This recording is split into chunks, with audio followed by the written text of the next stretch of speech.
Commentaire de Fanel à venir. Ça vient d'où? Tu pensais quoi de ça, toi, Kim Kardashian, qui veut devenir avocate? Elle a essayé la façon la plus difficile imaginable de devenir avocate. On s'est rendu compte qu'on était rendu un peu débile depuis la fin de l'Uni. Par débile, je veux dire, on n'a plus accès à l'information tant que ça. On peut pas permettre l'absence de nouvelles fiables, de nouvelles de références sur les plateformes qui sont la façon principale que les gens s'informent. Hey, qu'est-ce que tu pensais du robot Néo? Je vois aucun problème avec ça. Non!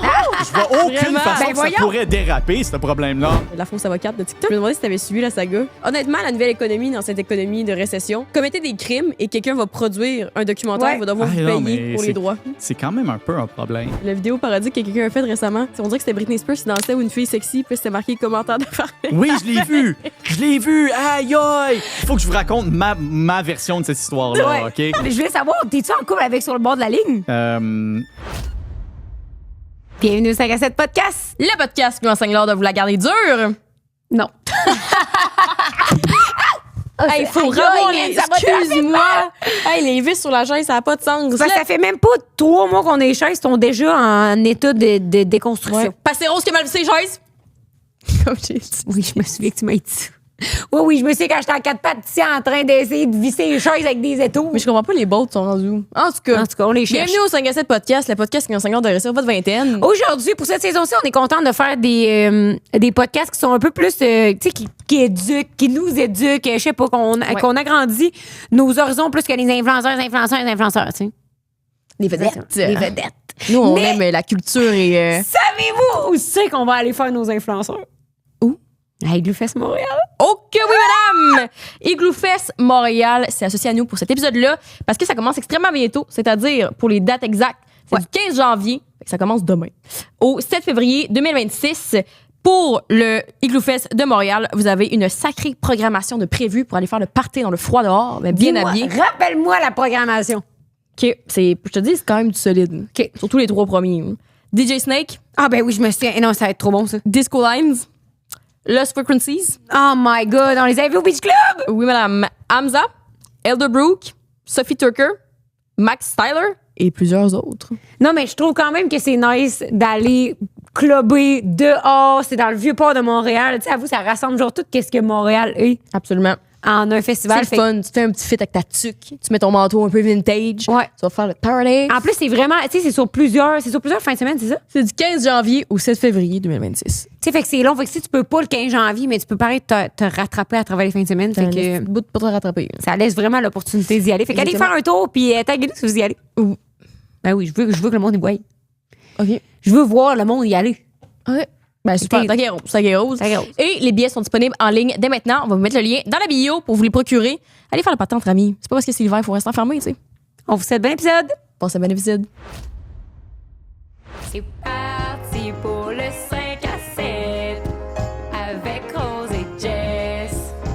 Elle va encore adoter sur ses jeans. Peur que la vingtaine achève, c'est fini le temps des crossettes. Arrête, tu dis toujours ça, mais encore un autre 5 à 7. Voyons, Jess. C'est parce qu'aujourd'hui, on t'a absolument rien dit de qu'est-ce que tu J'ai venais faire. aucune idée qu'est-ce que je fais ici. Je suis content d'être ici, par exemple. Là, On est mais vraiment genre... content de t'avoir. Ah ben, je suis content. OK. Ouais. On vient est dans tous un contents. virage informatif au podcast. Ah, super, Au ça. lieu de des informatifs. Exactement. Fait que plus les épisodes avancent, plus on va chercher les vrais experts en information à place Ouais. de nous donner l'information puis de dire au monde d'aller vérifier. Non, mais tu sais, 5 à 7, t'as le téléjournal de 18h à l'intérieur de ce temps-là. Là. Alors, je pense que c'est concept pareil. Mais le monde, il l'écoute Mais- pas en 5 pis 7. Moi, j'ai Ok, donné ouais. l'idée à Rose qu'à chaque épisode, on fasse une chronique culturelle. Parce que c'est quelque chose qu'on a voulu implanter. Ouais. J'allais dire implement, mais. Implémenté. Moi c'est correct. Implémenté. Au je Québec, suis correct on va avec parler ça. français. Implanter dans notre vie personnelle, vu qu'on s'est rendu compte qu'on était rendu un peu débile depuis la fin de l'Uni. OK. Par débile, je veux dire, on n'a plus accès à l'information tant que ça. Tu sais, il faut vraiment aller la chercher. Puis ça, on va en parler tantôt d'ailleurs. Puis Rose n'a pas voulu faire de chronique culturelle sur le 5 à 7. Fait que je suis quand même déçue. Non, j'ai dit, on n'est pas le téléjournal, tu sais, je veux pas comme, tu sais, casser les couilles. Le monde, il nous écoute pour le divertissement, tu sais, fait que là, on fera pas. Donc, ceci va être le 5 minutes de chronique culturelle. Ben non, mais la J'adorerais. culture, ça Dites-nous. peut être divertissant. Là. Oui, 100%. Moi, quand oui. tu fais des chroniques culturelles, je suis toujours super intéressée. Là. Parce que nous, on fait ça entre nous. Mais tu sais, même à base, c'est supposé être divertissant, une chronique culturelle, il me semble. Tu sais, la Oui. culture, c'est quand C'est même bien l'art, fait. c'est une bonne partie de la culture. Si ça te divertit pas, what's the point? Genre? Oui. Hier, j'ai appris qu'il y avait une crise dans le PLQ, Parti libéral du Québec. Oui, mais c'est quoi la crise? La crise, ça revole de tout bord du côté. OK, là, toi, t'écoutes ça comme télé-réalité maintenant, là. Non, C'est depuis que- moi- c'est quand même pas loin d'être genre un épisode de OD, là, ce qui se passe. Ouais. OK, mais racontez-moi, abreuvez-moi de vos savoirs. Oh, c'est moi qui commence! Jean-Alex, tu peux commencer? Ben, je veux voir, on part de où? Je suis curieux. Pablo. Escobar. Non. Comment? Pablo Rodriguez. Oui. Si je me trompe pas. C'est oui. Comment est-ce que je suis? Non, ça part bien, ça part fort, ça part fort. Pablo Rodriguez, OK? C'est le chef du Parti libéral. Oui. Puis lui, il a été élu chef, mais il n'a pas été élu dans son comté, fait qu'il n'y a pas de siège à l'Assemblée nationale, OK? De base. Puis là, sa sous-chef, qui n'est pas vraiment sa sous-chef, mais la chef du Parlement, dans son équipe, elle a renvoyé quelqu'un sans y dire. Puis là, lui, il l'a appris par la vie. Fait qu'il il a voulu coller dehors, elle a dit non, fait qu'il l'a suspendu. Fait que là, mais c'est elle qui représente le parti à l'Assemblée. Au Parlement, pardon. Fait que là, mettons, dans ce cas-là, qu'est-ce qui arrive? C'est ça, c'est shit show. C'est pas résolu encore. Ouais. Puis là, François Legault, quand il a été dit en pleine conférence de presse, il s'est fait « Oh, wow! » Ça, c'est tellement une réaction à la François Legault. Oui. Alors, François Legault, ses réactions, je déteste pour sa gestion, tu sais. Fait que là, qu'est-ce qui arrive dans ce temps-là? Mettons que ça se résout pas, il met-tu quelqu'un d'autre? Ben oui, il y a quelqu'un. Alors, la chef parlementaire, qui est son titre, parce qu'en effet, Pablo Rodriguez n'est pas élu, donc il n'y a pas de siège à l'Assemblée nationale, alors il ne peut pas comme être là pour gérer son parti à l'Assemblée nationale. La chef parlementaire, Marois Risky, qui a renvoyé sa chef de cabinet, qui est techniquement son employé à elle, mais qui avait été placé là par Pablo Rodriguez en tant que chef du Parti libéral, qui était aussi beaucoup là pour appuyer le travail de Pablo Rodriguez en tant que chef du Parti libéral, parce que Pablo Rodriguez n'est pas à l'Assemblée nationale. Alors, techniquement, elle travaillait pour Marois Risky, mais en pratique, c'était aussi une position qui aidait beaucoup le chef du parti, Pablo Rodriguez. Marois Risky, qui était chef parlementaire parce que Pablo Rodriguez lui avait donné le poste. Alors, il y a comme une espèce de mutualité là-dedans. Un drôle de triangle. Ben, c'est ça. Alors, en agissant unilatéralement, ça semble avoir beaucoup dérangé Pablo Rodriguez, qui a suspendu Marois Risky du caucus. Alors, elle n'est pas exclue, là, c'est encore membre du Parti libéral. Elle est juste pas invitée à leur réunion de députés ensemble où ils jasent de leurs affaires. Jusqu'à nouvel ordre, il y a maintenant un nouveau chef parlementaire qui remplace Marois Risky pour le moment, mais c'est encore en évolution, là. Il y a plein d'autres choses qui sont en train de se passer. On n'a pas encore toute l'information. Asti que ça doit se bitcher là-dedans. C'est ça là, que je voulais dire. Ben, tu l'as bien dit. Ouais, Non, mais il y a la l'essentiel chronique était là. culturelle. L'essentiel était là, tu l'as eu. Regarde. Ouais. Tu vois comment ça serait malade? Les gens, ils ressortiraient d'ici divertis et éduqués. Ouais. Un petit peu. Ben, demandez-nous, là, si le public est d'accord, on fera ça. Là. Une chronique culturelle? Oui, Une chronique? Une chronique culturelle. toute culture confondue, là, tu sais. Mais je me dis, aïe, c'est comme si on était dans un bureau, mais là, tout le monde a accès au bureau, puis tout le monde dans le bureau doit se bitcher. Ben c'est ça, c'est que du drama de même, il y en a dans tous les jobs une fois de temps en temps, là, mais c'est juste que genre, si ta job, elle est Public. hyper transparente au public, ben, les affaires de même, quand ça se passe, tout le monde a son opinion après. Ah oui. Mais aujourd'hui, on voulait plus parler de tout ce qui est... Ben, parce que tu étais avocat avant. Puis nous... Je suis encore avocat. Oui, Ouais. à Oui. contrat. À contrat, c'est ça. Oui, Je oui. travaille, je précise toujours que je suis membre du barreau de New York, pas du barreau de Québec. Ouais. Alors, je peux pas donner des avis juridiques au Québec, mais ma Ah, pratique est à New York, ouais. Nice. Parce que c'est les lois qui changent, fait que tu es obligé d'avoir ton barreau au Québec. Ben c'est ça, faut que tu sois membre de l'ordre professionnel des avocats au Québec pour pouvoir donner des avis juridiques au Québec, ce qui est normal, c'est pour protéger le public. Ouais. C'est sûr que c'est pas n'importe qui commence à dire n'importe quoi. Moi, comme ma pratique est à New York, je suis membre du barreau de New York, mais je suis pas membre du barreau du Québec. OK, puis tu gardes New York. Est-ce que juste parce que c'est plus payant, mettons, que d'être... Ben, je travaille encore là-bas. OK. Je travaille à distance de Québec, mais Ouais. pour un bureau là-bas, ouais. Puis t'as-tu déjà été membre du barreau de Québec? Jamais. Ah oui, OK. Jamais. Ça t'intéresse Qu'est-ce pas? qu'est-ce qu'il faudrait que tu fasses, mettons, pour passer le barreau? C'est juste un examen? Il faudrait que c'est- je passe l'examen. OK. Après ça, il y a une période de supervision. Il faut que tu sois supervisé par un avocat plus senior pendant une certaine période de temps. En toute transparence, j'en ai pas honte, là. J'ai coulé l'examen du barreau du Québec. Je l'ai essayé, ouais, je l'ai essayé 2 fois. Je l'ai coulé 2 fois. Je me suis pas aidé parce que j'étudiais pour le barreau de New York, genre, en même temps. Alors, OK. ma vie pendant, genre, 4 mois, c'était... Je me lève le matin, 8 heures d'examen, 8 heures de préparation pour le barreau du Québec, 8 heures de préparation pour le barreau de New York. J'essaie de dormir, je recommence. C'était pas le fun. Aïe, mais je me dis, il y a pas un gros taux de failure de toute façon à ce... Ouais, quand même, le taux d'échec est surprenamment élevé. C'est pour ça que moi, je veux en parler parce que je veux normaliser Ouais. la chose. Là. Il y a plein de gens qui passent par là, puis après un échec, le vivent terriblement mal parce qu'on n'en parle jamais, parce que les gens ont comme honte de ça. Quand Ouais. pourtant, je veux dire, le taux d'échec au premier essai, c'est 40 genre. Ça dépend d'année en année, là, mais c'est commun, c'est normal, c'est correct d'échouer cet examen-là. Il y a plein de gens qui l'échouent, qui le reprennent plus tard puis qui ont une super belle carrière après. Faut que tu attendes combien de temps avant de le Ouais. reprendre? Dans mon temps, puis ça a changé depuis, mais dans mon temps, tu pouvais réessayer en dedans d'un mois. OK. Ils appelaient ça la reprise. Puis si tu échoues la reprise, ben là, il faut que tu attendes un an. Aïe. Je pense que ça a changé aujourd'hui, je suis pas certain. Là. Alors, c'était moi pas là-dessus, là, mais à l'époque, c'était ça. Ouais. Ah ouais. Parce que je me dis, tout ça, ça t'empêche pareil de pratiquer, ça t'empêche d'avoir un travail, ça t'empêche de. Tu sais, fait que je comprends que le monde, il soit déçu après. là, Oui, tu c'est peux non, mais pas faire tu sais, ton travail. C'est ça. Je veux normaliser la chose, mais ça reste, Ouais. tu sais, c'est vraiment tough pour le début de carrière de quelqu'un d'échouer l'examen du barreau. Ouais. Ouais. Puis, si tu échoues l'examen du barreau, tu peux-tu quand même travailler dans le domaine juridique? Genre greffier ou comme. Tu sais, ça limite beaucoup ce que tu peux faire. Je veux dire, en théorie, tu peux aller travailler pour un bureau, mais tu peux pas être avocat, tu peux pas donner d'avis juridique, tu peux pas représenter des gens à la cour, tu peux pas faire plein d'affaires que normalement les avocats sont supposés faire. Alors, ça limite beaucoup tes options de carrière. Ouais. Ah, c'est sûr. OK, ouais.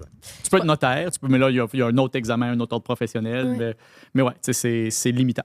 Tu pensais quoi de ça, toi, Kim Kardashian, qui veut devenir avocate? Ben, je lui souhaite tout le meilleur. Je veux dire, c'est une belle profession, c'est noble comme vocation, être avocat, je trouve. Elle a essayé la façon la plus difficile imaginable de devenir avocate.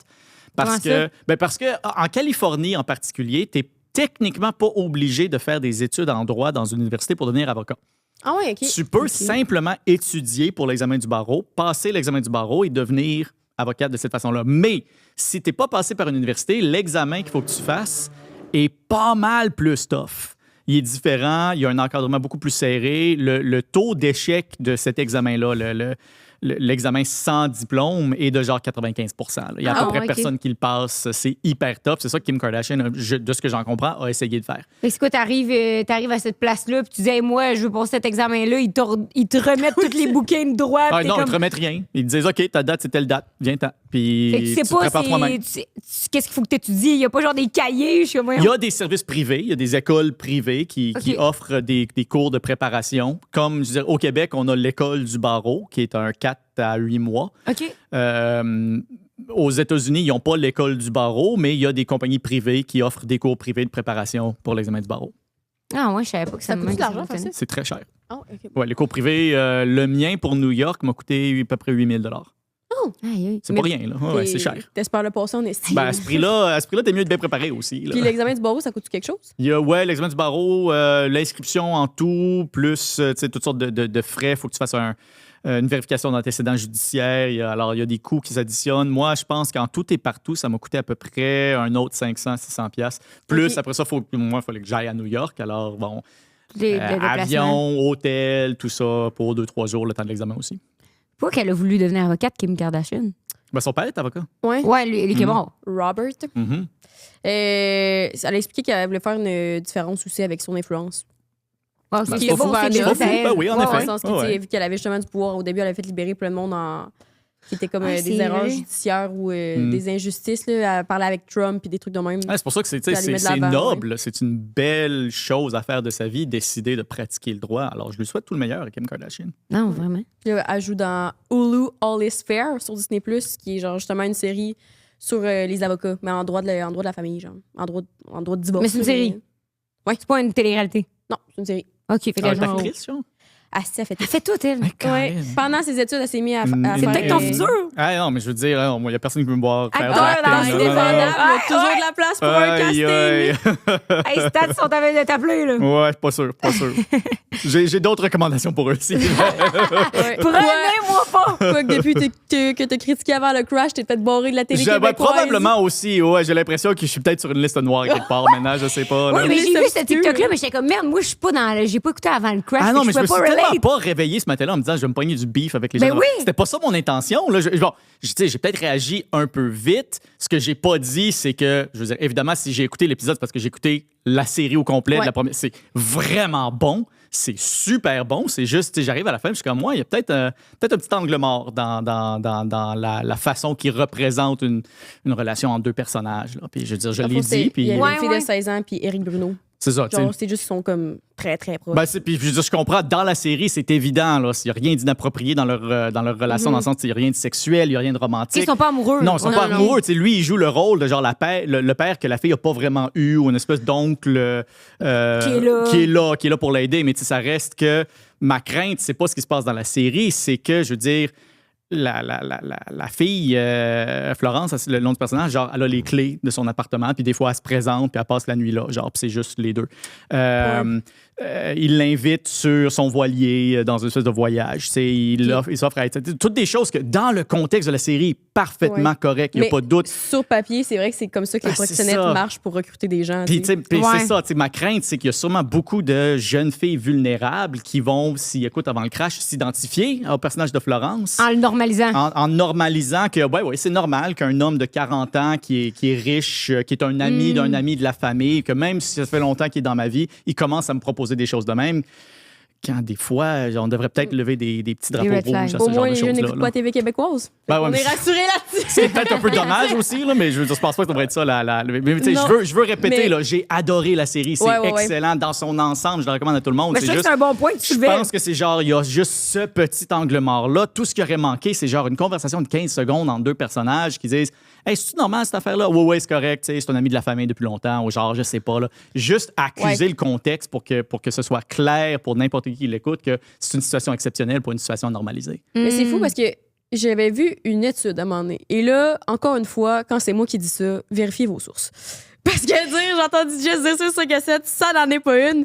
Mais que ça disait justement que plus on parle d'un sujet, plus ça le popularise, mettons, d'une manière négative comme positive. Ouais. Par exemple, mettons, Fugueuse. D'autres fois, j'ai vu, c'est super niaiseux, mais une jeune créatrice OnlyFans qui était comme si j'avais pas vu Fugueuse à 15 ans, je serais sûrement jamais devenue travailleuse du sexe. Parce que ça m'a ouvert sur ce monde-là et tout. Okay. Pareil comme au secondaire, on avait. Fallait écrire, mettons, un papier sur, justement, pendant le mois du suicide, comme on parlait tantôt. Puis, finalement, on s'était fait dire qu'après 2 cours, on pouvait pas parce qu'en parler, ça pouvait comme le populariser parce que ça mettait dans la tête des gens cette idée-là. Ben, c'était ça, comme, c'est fou, tu sais. C'est une genre de contagion psychologique un peu si c'est mal fait. Puis, ça veut pas dire qu'on devrait jamais parler de suicide, mais c'est juste, il y a un contexte, il y a une façon de le faire, ça demande une certaine sensibilité, ça vient avec toutes sortes de responsabilités additionnelles, il faut faire attention. Mais tu sais, c'est fou que, exemple, comme Fugueuse, ça démontre toute la toxicité, justement, du trafic sexuel, autant à Montréal qu'à Toronto, que dans le monde qu'on peut s'imaginer. Puis il y a des gens qui ont vu ça puis ont fait nice, le glam. Ben, c'est ça, exactement. Mais non, mais c'est ça, fait que je me dis, hey, me semble, wasn't the whole point de la série. C'est quoi, t'as juste pick-up sur genre les moments qui t'intéressaient. Miami, mais. Ouais, Miami, non, la soirée de glam. C'est ça, c'est exact. Des fois, juste montrer que les personnages sont misérables, c'est pas suffisant pour communiquer que c'est pas le fun. Si tu dis, oui, les personnages sont misérables, mais regarde, ils sont tellement beaux, puis ils ont des super beaux chars, puis ils ont une vie de luxe, ben, des gens qui vont dire, ben écoute, moi, je la prendrais la misère, ça veut dire que je viens avec tout le glamour. Là. C'est hyper compliqué de parler de ce genre de choses-là dans la fiction. Puis la fiction, c'est la place pour en parler, là, parce que c'est là où on a tous nos dialogues culturels, sociaux. Mais c'est juste, ça vient, je pense, avec, il faut faire hyper attention de la façon qu'on présente certaines choses. Fait qu'est-ce que, mettons, des fois, de compléter ces séries-là, c'est après ça de sortir comme des genres de documentaires sur ces sujets-là en particulier? Bon, ben, c'est une façon de le faire aussi. Ouais, je veux dire, encore une fois, là, je veux dire, là, avant le crash, super bon. Allez l'écouter. On là. les salue, là, je avant l'ai le crash, adoré. on les a pas au dos. Mais ouais, tu sais, un petit angle mort là, peut-être, je sais pas, quelque chose qui fait juste dire, ouais, tu sais, en passant... ça, dans le contexte de la série, c'est une chose, mais dans la vraie vie, s'il y a un homme de 40 ans qui vous approche, posez-vous des questions, jeune fille. Si Oli Primo vous donne les clés de son condo, C'est ça, vous avez 19 ans, vous dites non. C'est bizarre! Mais nous, qu'est-ce qui nous intéressait aussi, c'est que, vu que tu étais avocat en droit des affaires, puis que nous, on est en affaires, tu sais. Ben oui. Là, on se disait, puis en plus, c'est à New York, ça a la full glamour comme affaire. Je suis comme, tu sais, tu gérais des compagnies ou des clients qui possédaient combien de milliards de dollars, tu sais? Beaucoup. Mais combien? Ma première semaine, OK, je viens d'arriver, là. Je suis sorti des bancs de l'école, là. Première semaine, j'étais sur une transaction qui valait à peu près. Puis il y a eu une période de 20 minutes où c'est moi qui contrôlais le compte de banque avec dedans. Fait que toi, tu vois, mettons, un compte de banque Desjardins. Oh, ben, tu sais, pas Desjardins, Non, mettons. mais je comprends, mais Desjardins tu sais, pour qu'on puisse International. le voir, là, tu sais, genre Desjardins, puis il y a dans le compte. Beaucoup de zéros. Ouais. Puis là, évidemment, je inimaginable. peux pas donner plus de détails que ça parce que c'est tout couvert par le montant. J'ai pas de misère à. Ça c'est correct, là, tant que je donne pas plus de détails pour qu'on puisse identifier. Mais ouais, hey, j'étais frais sorti de l'école.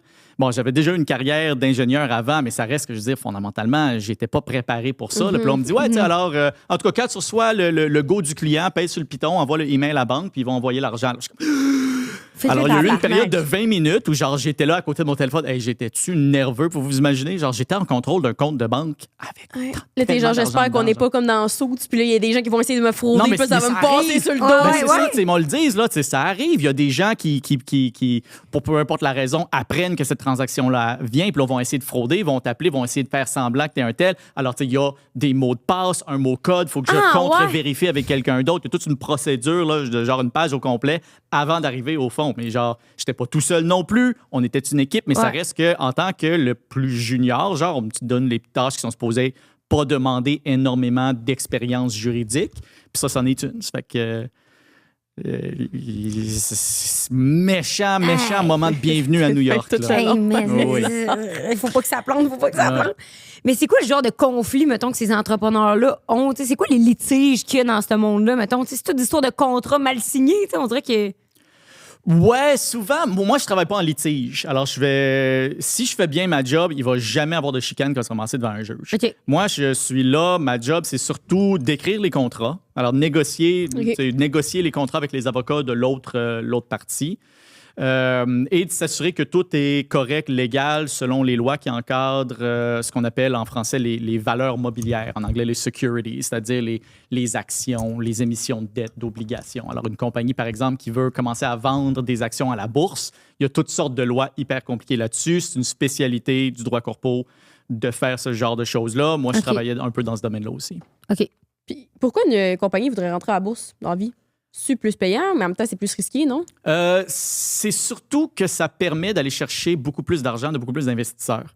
Quand tu n'es pas coté en bourse, tu peux essentiellement seulement aller chercher de l'argent d'investisseurs institutionnels privés qui ont beaucoup, beaucoup d'argent, soyons clairs, mais ils n'ont pas assez d'argent pour avoir une compagnie qui vaut des centaines de milliards de dollars, mettons.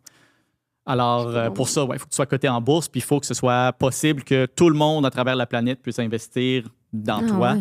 Alors, c'est le dernier niveau d'une compagnie. Tu sais, généralement, une compagnie va commencer, le propriétaire va être le seul actionnaire, ça va grandir, il va aller chercher des partenaires pour investir, il va vendre des actions à ses nouveaux partenaires.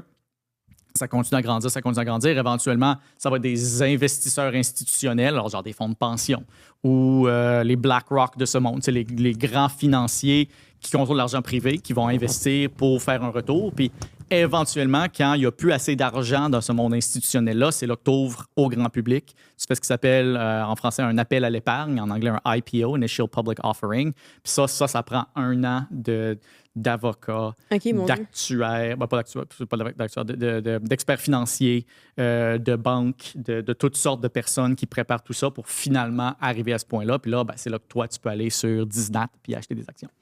C'est tellement un monde inconnu. On dirait que tous les mots là, que tu viens d'utiliser. Puis tout, je suis comme, mettons, comment qu'on part d'une compagnie comme OK Bye, mettons, qui vend des chandelles. Là, toi, t'es tout seul dans ta compagnie, t'es 100% actionnaire seul. Ouais. Comment qu'on se rend à que là, t'es dans le BlackRock, tu sais? Ouais, OK. Alors, mettons, là, toi, là, t'as une compagnie de chandelles. Ouais. Tu commences, là, tu fais des chandelles, ça va bien, tes chandelles, top, tout le monde en veut. Dans ma cuisine. Ouais, genre. Là, éventuellement, là, écoute, il y a quelqu'un qui est plus capable de fournir. Là, la demande est plus élevée. Ça fait que tu vas vouloir peut-être un entrepôt, peut-être une petite usine, rien de bien gros, là, mais genre quelque chose de gros comme ici, mettons, là, juste assez pour que tu puisses produire en plus grande quantité. Puis là, tu réalises, j'ai pas l'argent tout de suite. Tu pourrais aller à la banque, présenter ton plan d'affaires et puis obtenir un prêt. Alors là, tu restes propriétaire de toute ta business. Généralement, ça a des limites parce que toi, tu restes tout seul. Alors, si tu décides, je vais aller chercher une partner qui, elle, sa job, ça va être de bâtir des relations avec les magasins qui vendent des trucs de maison. Ouais. Puis, pour la motiver, elle, tu vas lui donner des parts de ta compagnie. Alors, le plus elle travaille, toi, tu vas avoir une partie des profits. Alors là, elle devient ta partner, elle est aussi actionnaire. Grandissant encore, là, il faut commencer. On est dans toutes les Simons. C'est dans toutes les Simons. Genre, là, c'est big. Là, il te faut plus de monde. Mais là, tu peux pas juste aller chercher des partners qui vont travailler. Il faut que tu aies de l'argent institutionnel.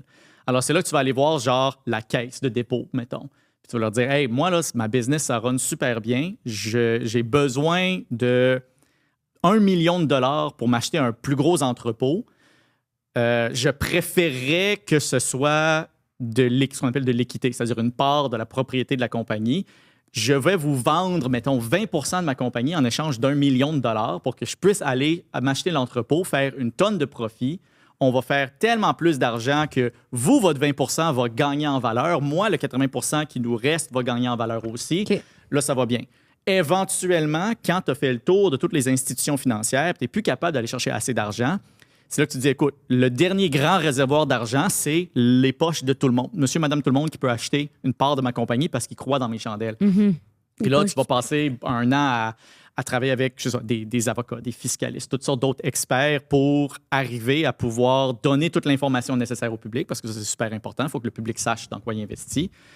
Et tu vas après ça être coté en bourse. Alors, tes actions vont pouvoir être achetées et vendues directement par la bourse par monsieur, madame, tout le monde. OK. Alors, ça permet à monsieur, madame, tout le monde de te donner encore plus d'argent pour que ta business prenne encore plus d'ampleur dans l'espoir pour eux aussi que tes profits additionnels vont gagner en valeur de la part de la compagnie qu'eux ont acheté. Ça, c'est le processus normal d'une Fait que compagnie. Disney, c'est comme Kickstarter, mais à l'envers. tu sais. Ben, tu sais, ouais, quasiment. Quasiment. Tu sais, c'est un Kickstarter, mais tu deviens genre propriétaire d'une partie de la l'entreprise. business. OK. Ouais. Puis tu peux vendre ta part de propriété à quelqu'un d'autre dans les marchés boursiers. OK. Puis ça passe par des choses comme Disney, comme plein d'autres affaires similaires. Là. Ouais. Mon chum, il avait investi dans un truc, je viens de savoir me penser, mais mon chum, il avait investi dans un truc dans Kickstarter, là, puis une affaire de match en canette, là, ça n'a même pas rapport. Puis finalement, ils n'ont jamais lancé. Ben, tu sais, c'est Ils pour ont ça que fermé Kickstarter, c'est pas... tu sais, alors, justement, Oui. parce qu'il y a tous ces problèmes-là, Oui. ben, dans les marchés financiers qui sont réglementés, les lois sont extrêmement compliquées pour s'assurer justement qu'il n'y a pas de compagnie qui disent oui, écoute-toi pas, on va vendre des chandelles, là, investis en moi, puis dans le fond, il n'y a rien. Genre. Alors, c'est là pour protéger les Ou après 6 mois, investisseurs. t'es comme sorry, on Exact, ferme. c'est ça. C'est là pour essayer Ouais. de protéger les investisseurs. Il y a toutes sortes de règles pour ça. Ouais. Parce que finalement, ça a fait faillite. Ben, ça n'a pas fait faillite. Ça n'a jamais commencé. Puis mon chum, il n'a jamais revu à couleur de cet argent-là. Mais il avait mis combien? Ouais, je sais pas, il n'a pas mis 100 000. Là. Non, je m'en Je doute sais pas, il bien. devait avoir mis 1000 piastres, le connaissant. Tu sais, rien de faramineux. Là, tu sais. Chris. Pierre-Luc, Jean Papineau, investi dans une autre business. Wop, hop, hop. On interrompt l'épisode quelques secondes pour vous parler d'Econo Fitness, un de nos collaborateurs sur cette saison 7 qu'on adore.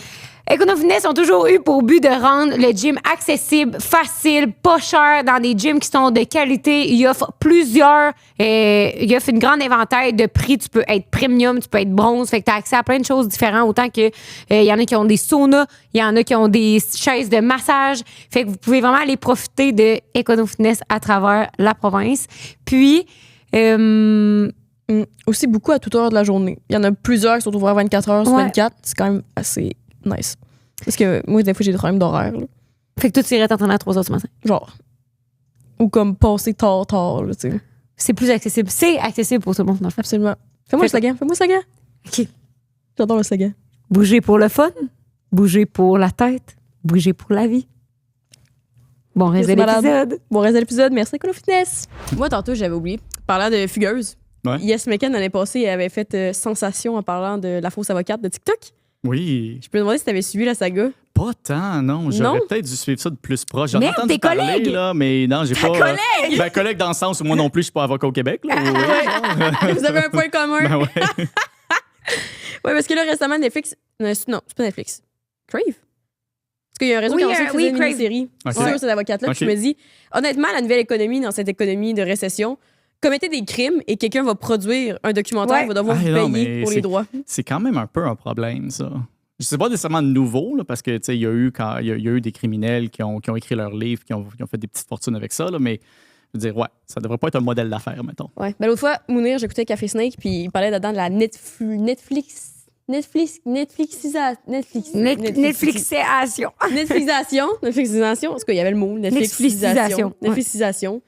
Des nouvelles de la pop culture, parce que chaque fois qu'il se passe de quoi, le monde, leur premier réflexe, c'est comme ça va faire un petit beau documentaire sur Netflix, genre le vol au Louvre.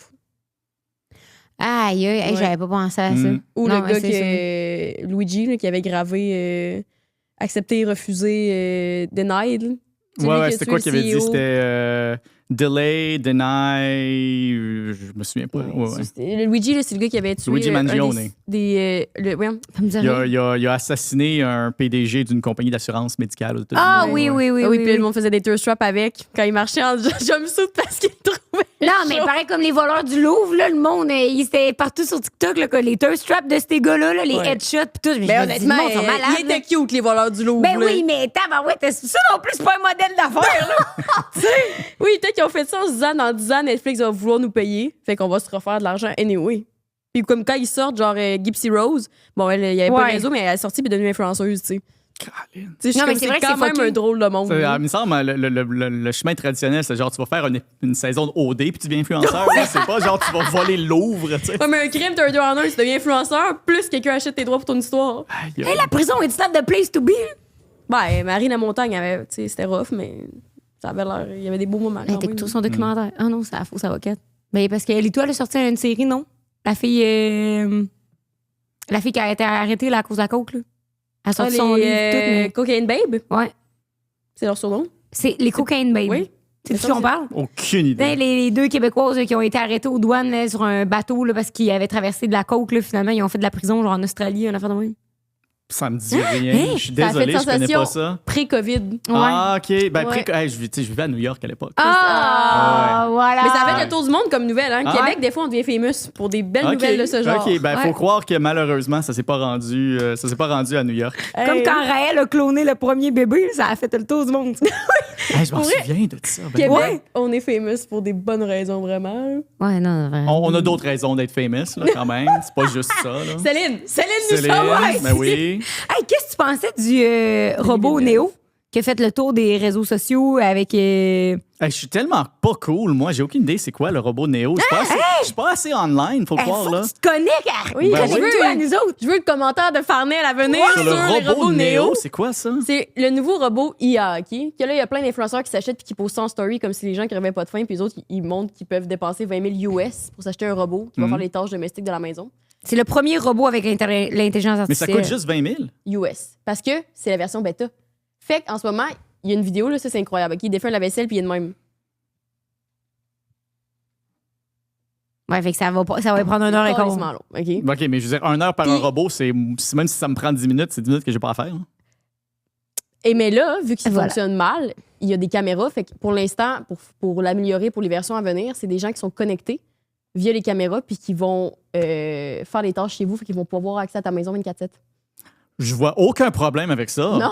Je vois aucune Vraiment? façon Ben que ça voyons. pourrait déraper, ce problème-là. OK, OK, OK. Brillant comme idée. Ouais. Oui, laissez des gens, on sait pas trop où, à quelque part dans le monde, avoir un accès à vos maisons. Exact. Puis à toi. Puis à toi, avec un robot qui, j'imagine, ce Oui. robot-là doit être pas mal plus fort qu'un être humain moyen. Oui. Et en disant aux gens que tu as claqué 20 000 US En pour plus. l'avoir chez vous en Ben mettant oui. un screenshot en story Hey, en tu disant payes let's go. pour le bénéfice d'avoir quelqu'un qui a accès à ta Ouais. maison via un robot 24 heures sur 24 avec des Ouais. caméras. Puis t'as Pour payé. que je me dis, des fois, plus la vie avance, plus je me dis, on va finir vraiment comme dans Wall-E. Toutes des gens en chaise roulante sur un vaisseau spatial qui se font gérer parce que je suis Moi, je comme. suis prêt. Let's go. Non, mais mettons, là, Amenez-moi.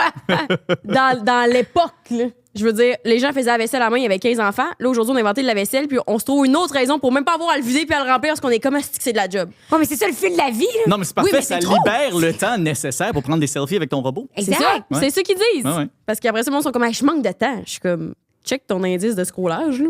On manque pas de temps. On est trop sur nos téléphones. Ben là, pas Farnell, visiblement. Là. Non, Claire, Farnell, moi, il moi, passe, j'ai- c'est ça. mon algo m'a pas montré ça. Il a pas là. fait à toi qu'il Il va faut falloir que vous me l'installer. l'envoyez. Ouais. Envoyez-moi des vidéos, je veux voir ça. Ouais, ouais, non, vraiment. Pour elle, c'est incroyable. Il est même avec ses doigts dans la vaisselle. Puis là, il arrête, puis il y a des gens qui se sont dit, ouais, moi, investir là-dedans. Malade. Écoute, il y a bien des gens qui ont de l'argent. Hein? Fait que tout ça doit pas être sur Sora de bord. Non, mais tu sais, pour de vrai, s'il y avait un robot qui était pas connecté à l'Internet à des gens dont on sait pas trop où dans la Ouais. planète qui pouvait faire ma vaisselle pour 20 000 j'y penserais. Là. Ben non! Toi, ouais. Alors, refais ta vaisselle à la main, puis tu vas redécouvrir le plaisir de la vaisselle. Non, mais c'est vrai, mettons que t'as un robot qui fait absolument toutes les tâches à la perfection. C'est comme le monde qui paye pour avoir une compagnie de ménage qui vient chez eux, là. Ouais. Non? Non, ça, tu sais, faut quand même comprendre. Moi, c'est pas le choix entre Ouais. je fais ma vaisselle ou je fais faire ma vaisselle par un robot. Moi, c'est le choix entre un robot fait ma vaisselle ou la vaisselle s'empile dans mon évier. Je comprends. C'est un faux dilemme là-dessus, quand même. Puis je Mais- pense que nous, on n'est pas représentatif du ménage moyen, mettons, au Québec, dans le sens que, mettons, là, toi, t'habites seul, t'as pas d'enfant, genre, tu sais, c'est comme... Mais j'ai des petits couteaux cachés un peu partout dans mon appart, si fait que venez pas chez nous. Hein. Il y a Non, mais un c'est robot correct. dans le coin qui est. En pleine nuit, ça fait dire. Il va chercher tes couteaux. Je me réveille, il est juste, il essaie, mais il est pas capable. Qui essaie de prendre le robot, le couteau dans le couteau. lave-vaisselle. Non, fait en tout cas, moi, j'aurais pas de robot. Mais sinon, tu peux payer, si t'as pas le 20 000 à mettre, c'est 600 par semaine, je pense. Par semaine. Ah, ils ont un Ben, par abonnement, mois, par wow. mois, Ben, ouais. c'est ça par mois. Je veux dire, c'est cher. Encore une fois, c'est pas tout le monde qui peut se payer ça, mais je peux quand même comprendre. C'est 600$ par mois versus, mettons, un service de ménage. Je sais pas aujourd'hui, Tu ça sais, combien. mais je veux dire, c'est un service de ménage 24 heures sur 24, 7 jours sur 7. Là, 600$ Oui. par mois, c'est pas la fin du monde. Non, c'est sûr. Comparativement à ce que ça coûterait de la. Mais sauf que, tu sais, c'est un robot avec des caméras dont on sait pas trop où qui a accès à ta vie tout le temps, genre. Et une liberté d'agir, là, quand même, Ouais. parce que même à l'Uni, j'avais fait justement un papier là, sur l'intelligence artificielle, puis nous, on a eu ChatGPT à comme notre dernière année de Ouais. bac, genre, avant-dernière, peut-être, non, dernière année de bac. Ouais. Puis c'était pas vraiment très connu, puis la dernière session, tout le monde utilisait ça, là. Fait que je me Ouais. disais, l'éducation va être perdue dans 5 ans, là, le monde va tout passer là-dessus. Ouais, je m'en souviens, moi, d'avoir capoté la première fois que j'ai utilisé ChatGPT. Ah oui, hein, moi aussi, Je pense c'est que quoi? tout le monde a vécu ça. Moi, j'étais à New York. Tu sais, c'était le premier ChatGPT, c'était le 3, je pense. En tout cas, c'est le premier Ouais. qui avait de l'allure, là, qui faisait Ouais. quelque chose de pas pire. Puis j'ai juste demandé de faire quelque chose que j'aurais demandé à un avocat junior. Tu sais, rendu là, ça faisait quand même 5-6 ans que j'étais là. J'étais assez senior. Alors, j'ai fait une demande à ChatGPT que j'aurais fait à un avocat junior, tu sais, fraîchement sorti de l'école. Peux-tu me rédiger un type de contrat, blablabla de même? Hey, il était pas bon, là, le contrat. Mais il était comparable à ce qu'un avocat de première année serait capable de faire. Ah ouais? Tu sais, il était pas bon, là. Mais il était comparable. Il n'est pas si loin Il était de pas la si raison. loin. Il là. était pas. Puis je veux dire, ça, c'était il y a quelques années. Les nouveaux. Maintenant, ChatGPT refuse de faire ça parce que Ouais. s'il y a des problèmes déontologiques, tout des problèmes avec l'accès à la profession, tu sais, c'est pas n'importe qui peut faire des documents juridiques. Un robot n'est pas supposé le faire. Mais avant qu'ils mettent ces gardes-là en place, genre, je fais comme un crime. OK, genre, ça vient de changer la game un peu, pas mal, beaucoup. Là. Oui, mais justement, dans mes recherches, là, quand j'ai lu trop de longs articles, mais qui m'ont beaucoup intéressé sur finalement la Sur conclusion chat. de tout ça, c'est que dans la quasi-totalité de, comme j'avais lu 5-6 études, je pense, il disait qu'il allait avoir une super intelligence qui allait se développer d'elle-même par l'intelligence artificielle, tu sais, parce que t'as bien beau mettre des barèmes, vu que ça se développe automatiquement, c'est comme un cerveau informatique, mettons. Ce qu'on appelle la singularité. Là. Ça, c'est quand les intelligences artificielles deviennent capables de se programmer elles-mêmes. Parce que les intelligences artificielles sont capables de le faire extrêmement rapidement. Ils vont être capables de développer des nouvelles intelligences artificielles extrêmement rapidement. Alors, en dedans de genre quelques minutes, on aurait des super intelligences artificielles qui sont absolument partout sans qu'on soit jamais capable de réagir. Ça, c'est la théorie de la singularité. Ouais, OK. Qui est à l'origine aussi de plusieurs films de science-fiction. Oui, c'est ça. absolument Genre, effrayants. Terminator, Ouais, là, mais- c'est ça. Tu sais. À date, ça va pas bien. Là, tu sais, mais ils ont dit. À date, ça va mal. Non, à date, ça a pas l'air de si bien aller que ça. Ben, c'est sous contrôle, mais comme il y a des gens, je pense que c'est Bill Gates qui a décidé d'investir au lieu de refuser. Parce qu'il se disait que comme si le monde ne veulent pas travailler dans la recherche ou comme travailler à la sécuriser, ça se peut qu'ils perdent le contrôle comme l'Internet dans les débuts des années 2000. Ouais, tu sais, on Parce peut que pas remettre la personne- pâte à dents dans le tube. Là. Ça existe maintenant. Genre. Ça fait que tant qu'à y être, essayons de l'encadrer le mieux Ouais. qu'on peut. Je pense que c'est ça que Bill Gates essaie de C'est une autre- faire. c'est ça, une autre théorie dans mes recherches que j'avais vues. Mais... La théorie de la pâte à dents, c'est bon. C'est ça. On peut C'est- pas remettre C'est la on peut pas- théorie de la pâte à dents du Terminator. Regarde ta prochaine chronique culturelle. Ouais. Mais qu'est-ce que je voulais savoir sur l'intelligence? Ah oui, c'est parce que nous, on utilise beaucoup ça, le AI, mais pour lire les contrats à notre place, mettons. OK. Puis Je qu'il nous recommande fasse- pas. Non, c'est ça que Non, j'allais pas dire. une bonne idée. Parce que je me dis, l'un vient pas sans l'autre. Ben, je dirais c'est correct si votre but, c'est juste d'avoir une compréhension de base. Mais s'il y a quoi que ce soit d'important, passez par un avocat. Là. Vraiment. Là, je veux dire. Ouais, non, c'est ça. Parce que tu sais, les intelligences artificielles, même les bonnes intelligences artificielles, sont entraînées sur l'ensemble de toute l'Internet. Alors, Ouais. des fois, il va se tromper, il va appliquer un principe de droit genre belge ou de la France qui ne s'applique pas au Québec. Alors, tu sais, si c'est pour juste avoir une idée super générale sur laquelle vous vous fiez pas pour des décisions importantes, Ouais. fine. Là. Mais si c'est pour des choses importantes, parler à un avocat, ça vaut vraiment la peine. Là. Ouais, non, vraiment. Même les meilleures intelligences artificielles ne remplacent pas les avocats encore. On en a un avocat, justement, c'est lui qui a rédigé notre contrat de podcast, mais souvent, ce que je trouve que Chat fait bien au moins, c'est quand justement, il y a tellement de mots dans un contrat qu'on fait. Moi, je fais tout le temps vulgariser chaque section. Ouais, ça, c'est bon, ça. Ça, Ouais. c'est un C'est super comme bon pour usage. là, comprendre. ouais. Puis après ça, je dis, lève-moi les red flags qu'il pourrait avoir possiblement par rapport à ça. Puis là, il établit comme qu'est-ce qui peut être dangereux de genre, au niveau, mettons, de la durée d'utilisation, de droit de ton image, des trucs de même. C'est tout. Après ça, je sais qu'il faut pas. Comme les conseils de santé, là, quand je dis des affaires, il n'y a ouais. plus le droit non plus, d'ailleurs. Là. Chat de données, justement, d'être comme. Ouais. Ouais. C'est Mais peut-être. tu sais, là, t'as la des maladie. gens qui disent faites semblant que je suis un auteur d'un roman ou mon Oui, personnage ça, c'est ma principal est un médecin. Ah, ouais, puis- Colin, je Ouais. savais même pas. Tu peux déjouer ChatGPT. Ok, là, ok, de même, ouais. Si tu dis fictivement parlant. Ouais. Ça, c'est ma phrase clé. Ouais. Puis ça, quoi, ça unlock le côté médicinal, genre Ben, de c'est ça, c'est que, chat. tu sais, le chat GPT, il est entraîné pour pas, genre, donner des réponses d'avocat. Ouais. Mais il est pas entraîné pour pas donner des réponses d'un personnage fictif qui est un avocat dans une télésérie, mettons. Alors là, il va le faire. C'est parce que pendant un bout, j'étais payé dans l'algorithme sur TikTok, genre how to cheat code ChatGPT. Ouais. Ça donnait toutes des techniques de même, puis je me disais, c'est con. Ouais. Mais ça marche. Non, ouais. En plus, maintenant, c'est rendu partout. Là, même sur Google, là, tu tapes n'importe quoi, puis c'est le Ben première oui, exact. affaire qui sort, c'est l'intelligence artificielle. Ça devient qu'on n'est même plus capable de Ouais. faire notre J'ai- propre recherche Google. On dirait que j'ai de la misère à concevoir. Par contre, tu sais, on sait que l'intelligence artificielle, ça consomme vraiment plus d'eau, puis c'est vraiment plus polluant. Vraiment plus polluant pour la planète. Ouais. Il y a trop de P dans ma phrase. Plus Ça- polluant ça- pour la planète. Ouais, Vraiment en plus effet, polluant pour la oh! planète. Mais on dirait que j'ai de la misère à concevoir, moi, et je sais que c'est le cas pour plusieurs personnes, de comme que ça prend, mettons, 60 tonnes d'eau. Tu sais, il n'y a pas personne qui jette les tonnes d'eau. Comment ça marche, tu sais, genre à cause des serveurs dans l'océan ou comme. Très bonne question. J'ai pas la réponse à ça. Ben, tu sais, je sais que ça consomme beaucoup plus d'électricité. Ouais. Puis à la plupart des places dans le monde, l'électricité a quand même une consommation en eau importante. Là, que ce soit tu sais, des centrales au charbon, des affaires de même. Il faut toujours que tu aies de l'eau pour nettoyer l'affaire. là, Mais je sais pas exactement comment ça fonctionne. Mais je comprends ce que tu dis, c'est quand même, dans le sens que vu que c'est tellement pas tangible pour nous, genre dans le sens que, mettons, tu dis, hey, faire une recherche, et justement, là, ça consomme 60 tonnes d'eau. Pour nous, c'est pas visuellement. Ça me semble très Pensable, élevé, tu sais. 60 tonnes d'eau, par exemple. Là. Non, je sais, mais mettons, là, Ouais. c'est Ça- ça- Si j'étais le c'est quand même de personnage l'eau. fictif, là. Ouais, combien de tonnes d'eau? Ouais. Ouais, non, mais c'est ça. Fait que je suis comme, vu que c'est pas. Même moi, je suis pas capable de m'imaginer, puis c'est pour ça que je pense que des fois, on n'a pas la réflexion en arrière de comme, je vais peut-être aller approfondir ma recherche ailleurs que sur chat, tu sais. Ouais. En plus que maintenant, quand tu payes pro, elle peut te parler comme si t'étais sa chum, là, c'est quand même. Ah non, Oui, ben ils te ouais, répondent je veux avec dire, leur moi- voix. Non, mais j'ai des amis qui sont comme le ChatGPT, c'est leur thérapeute. Là. Oui. Ah oui. Puis là, je suis Mais comme, tu sais, je veux dire, mieux ça que rien, probablement. Ouais. Mais en même temps, je veux dire, il y a une raison qu'il faut que tu aies des qualifications professionnelles pour donner des services de santé psychologique. Là, puis peut-être que ChatGPT le fait pas super bien, genre. Et que tu sois un humain. Il y a une vis, Ben oui. il y a une vis C'est de bien correct, faite en ouais. dessous de ma chaise. Depuis tantôt, je la sens fragile. là. Mais j'ai une question vraiment pas rapport avec tout ça, et c'est une question que je me pose depuis beaucoup trop longtemps. OK. Commentaire de Farnell à venir. Ouais. Ça vient d'où? Quand est-ce que tu as commencé à faire ça? C'est son premier vidéo? Quand ça a commencé à pogner? Pourquoi? La toute première fois que j'ai fait quelque chose du genre, ça disait juste Stitch à venir. Mm. Parce que Stitch, c'est le terme dans TikTok pour genre coller un vidéo qui suit un autre. Et la raison que je faisais ça, c'est parce que quand je le faisais pas, je réalisais qu'il y avait beaucoup de gens qui scrollaient en se disant ah, je l'ai déjà vu cette vidéo-là ou ah, ça m'intéresse pas. Alors là, je dis, tu sais, je sais que vous avez peut-être déjà vu cette vidéo-là parce que généralement, je fais des réactions à des vidéos que les gens ont peut-être déjà vues. Alors, j'ai marqué, tu sais, Stitch à venir, je vous disais, hey, il y a un ajout qui s'en vient. Et en faisant ça, ben, tu sais, Stitch, ça marche sur TikTok, mais comme je republiais sur Instagram, c'était pas aussi clair. Tu sais, Facebook n'a pas du tout une culture de ça. Alors, j'ai juste commencé à écrire commentaires de Farnell Avenir, puis ça a commencé de même. C'était pas, je veux dire, il n'y a pas eu de film de marketing derrière cette idée-là. Non, non.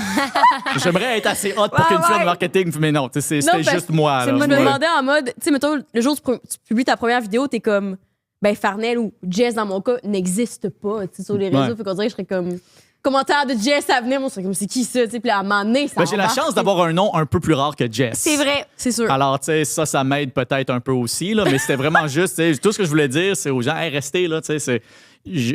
J'embarque, là. Donnez-moi 2-3 secondes pour qu'on regarde le contexte, puis après ça, vous allez voir, ça a commencé de même. C'est vrai que selon une firme marketing, son nom c'était Jules, commentaire de Jules à venir. Ça serait peut-être pas la même chose. Ça n'aurait Ouais, pas rapport. Ça s'appelle Thomas. là. ouais, genre. C'est comme trop basique, là, pour T'as-tu vu dire ça. la vidéo parodie que quelqu'un a faite récemment?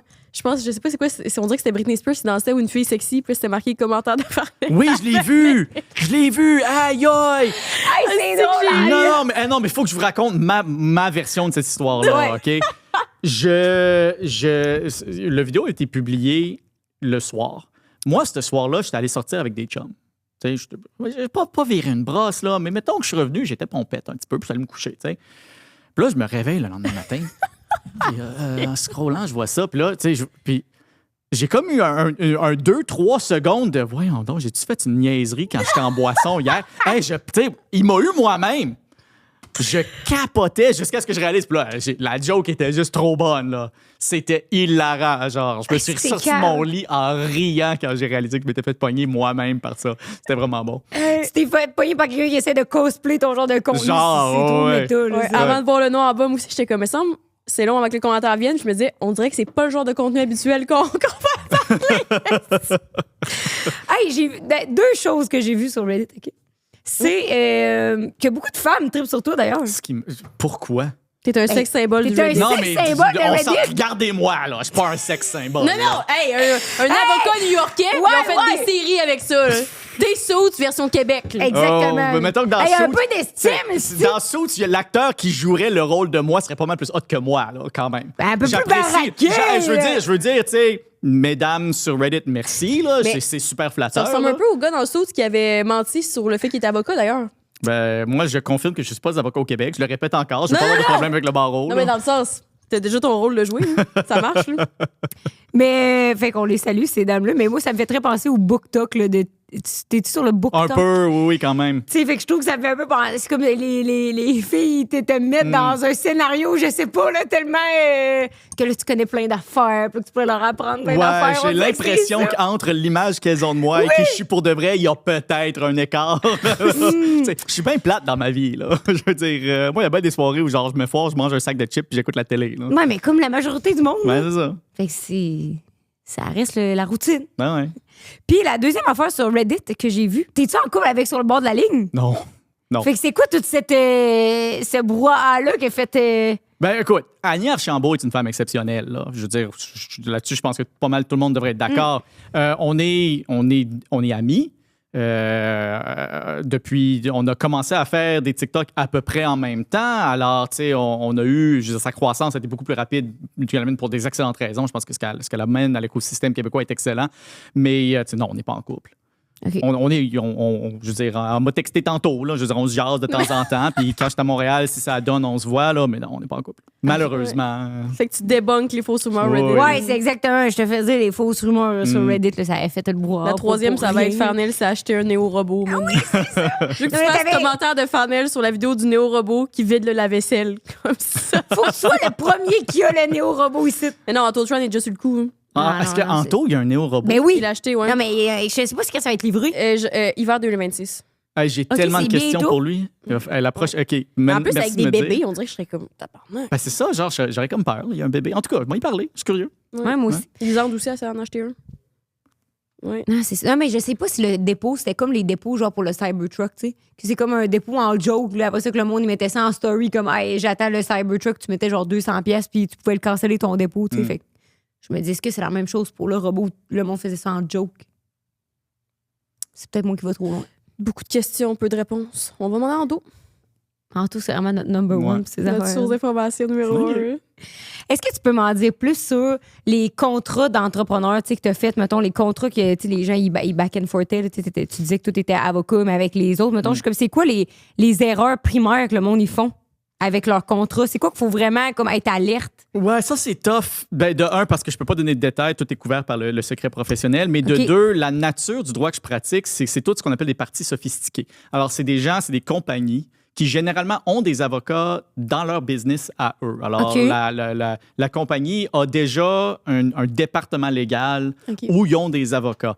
Alors, ils font pas des erreurs de débutants. S'ils viennent nous contacter, moi ou mon équipe, c'est parce qu'ils ont besoin d'une expertise hyper spécialisée dans les domaines où je suis spécialisé. Alors, je suis pas vraiment bien placé pour essayer de donner des tips aux genre des nouveaux entrepreneurs. Ah, tu sais, faites attention à telle affaire, telle affaire. Parce que c'est pas ça que je pratique. Mais en même temps, je me dis, c'est des choses que tu parais apprises, mettons, appris quand tu as fait ton barreau, ou quand ou pas tant. Il y a non. maintenant tu sais, 9 il y ans. a Ouais, maintenant ouais. un bout, là, je dirais, tu sais, sincèrement, là, la pire erreur que j'ai vue souvent, c'est des gens qui pensent qu'ils peuvent le faire par eux-mêmes. Des gens hyper intelligents, des gens super compétents, je veux rien leur enlever en intelligence, mais c'est une spécialité, faire ce genre de choses-là. Et souvent, surtout les avocats en droit corpo, comme pour la compagnie pour laquelle je travaille, par exemple, a une division une division de jeunes compagnies, de jeunes pousses, des startups. Que souvent, c'est ça, c'est des entrepreneurs qui font tout par eux-mêmes. Ouais. Et puis là, tu sais, la première chose qu'un avocat fait quand il rentre, c'est qu'il est obligé de passer genre des semaines à juste faire le ménage. Parce qu'il y a plein de choses qui ont été faites tout croche, sans malice, sans stupidité. C'est juste que quand tu le sais pas, tu fais des erreurs. Et puis, ce processus-là, ça choque toujours les clients parce que ça prend des semaines et ça coûte très cher. Il y aurait économisé de l'argent à aller voir un avocat en premier plutôt qu'essayer de le faire eux-mêmes. Puis là, forcer un avocat à passer après, puis ramasser, tout faire les réparations, réparer les contrats, aller chercher les signatures pour les modifications de contrat pour que tout soit à jour. Alors, tu sais, l'erreur de base, c'est de penser que tu vas économiser de l'argent en faisant des choses toi-même. La plupart du temps, c'est pas vrai. Tu es pas mal mieux d'essayer de te trouver un avocat. Tu sais, il y a des avocats qui sont prêts à servir des petites business, des petites entreprises qui ne chargent pas très cher, qui ont toute l'expertise pour faire des choses rapidement, de façon efficace. Trouvez-vous-en un, là, puis fiez-vous à cette personne-là. Ouais. Mais souvent, nous, ce qu'on a appris, c'est si tu botches au début, tu finis par payer plus cher après de toute façon. C'est toujours ça. Même Ça quand va toujours en t'achètes face. des idiots ou des trucs moins chers ou quoi que ce soit. C'est ça. Ce que tu économises dans le moment, là, tu vas le payer en intérêt pas mal plus cher plus tard quand tu vas réaliser toutes les places où tu n'as pas fait les choses correctement. Pas parce que tu connais pas ça, juste parce que c'est compliqué, c'est une spécialité. Et en perte de temps, en plus. Ouais. Moi, je comprends. Mais oui, mais c'est tough quand t'as pas le. Parce que ça coûte tellement cher, les avocats, que ça devient tough de genre savoir. Oui, je comprends. T'es appelles-tu tout le temps? T'es appelles-tu une fois de temps en temps pour les gros contrats? Tu sais? Ouais. Parce que je comprends Mais que plus le temps avance, plus. Mais là-dessus, les entrepreneurs peuvent parler aux avocats puis demander genre, hey, y a-tu moyen que je te paye un certain montant par mois? T'sais, ça fait 2-3 mois, 4 mois, 5 mois qu'on travaille ensemble. Tu as une bonne idée de c'est quoi mes besoins. T'sais. Est-ce qu'on pourrait avoir une autre façon de travailler ensemble pour pas que tu m'envoies une facture de toutes les heures que tu as dépensées puis que moi, genre, je veux essayer de limiter ton usage? Il y a des avocats qui sont prêts à ce genre d'entente-là, puis souvent, ils sont super contents d'accompagner une compagnie le long de sa croissance. Là. Alors, parlez à vos avocats. Alors, dites-leur c'est quoi vos besoins financiers, puis il y en a bien qui vont être contents de négocier avec vous. C'est pas une mauvaise technique. Là, je sonne comme si j'étais une espèce de porte-parole pour... Pour les avocats. Moi-même, je suis pas avocat au Québec. Ça peut pas être moi. Engagez-moi pas. Engagez-moi pas. Mais c'est quelque chose que j'ai tellement vu souvent quand, au tout début de ma pratique, je faisais un peu de pratique avec des jeunes compagnies en technologie où c'était souvent genre 3-4 personnes dans un garage qui venaient d'inventer quelque chose. Genre. Puis je comprends, là, c'est des gens, un entrepreneur par nature, c'est quelqu'un qui veut tout faire lui-même pour contrôler la situation.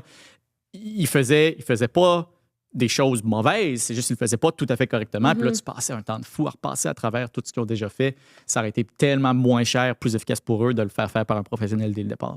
Est-ce que le monde qui t'entoure, il se revient toujours vers toi pour genre tous les conseils juridiques puis tout, vu que c'est ta profession? Parce qu'il n'a Non, pas c'est pas au Québec. le monde te paye pas. C'est fou à dire, mais le fait que, genre, aujourd'hui, je suis comme un peu quand même... Je me considère presque chanceux d'avoir coulé mon examen du barreau parce que chaque fois que maintenant, les gens rentrent dans mes DMs et me disent hey, j'ai telle situation, puis je peux juste leur dire très honnêtement, je suis désolé, je ne suis pas qualifié au Québec, je ne peux rien faire pour vous, mais voici des ressources qui vous sont disponibles. Puis encore une fois, il y en a des super bonnes ressources pour tout le monde, à peu près à tous les niveaux de prix imaginables. Alors, je peux juste leur référer à ça. Ça te sauve de bénévolat. Ouais, exact. Indescriptible. Ouais. Est-ce que la différence de prix des avocats, c'est juste par leur ancienneté que ça fonctionne? C'est beaucoup par l'ancienneté. Essentiellement, tu payes pour l'expertise. Okay. Alors, c'est pas entièrement vrai. Au début, dans ce qu'on appelle le Big Law, les grands cabinets de droit des affaires à New York, par exemple, tu payes pour la disponibilité. Okay. Tu payes parce que s'il y a un problème à 2 h du matin un samedi, il faut que tu sois capable d'appeler ton avocat puis il va répondre. Ah ouais, hein? Alors, c'est pour ça que les avocats en Big Law à New York, par exemple, sont super bien payés. C'est parce qu'ils n'ont pas de vie. C'est parce que c'est comme si tu es un médecin qui est toujours sur appel.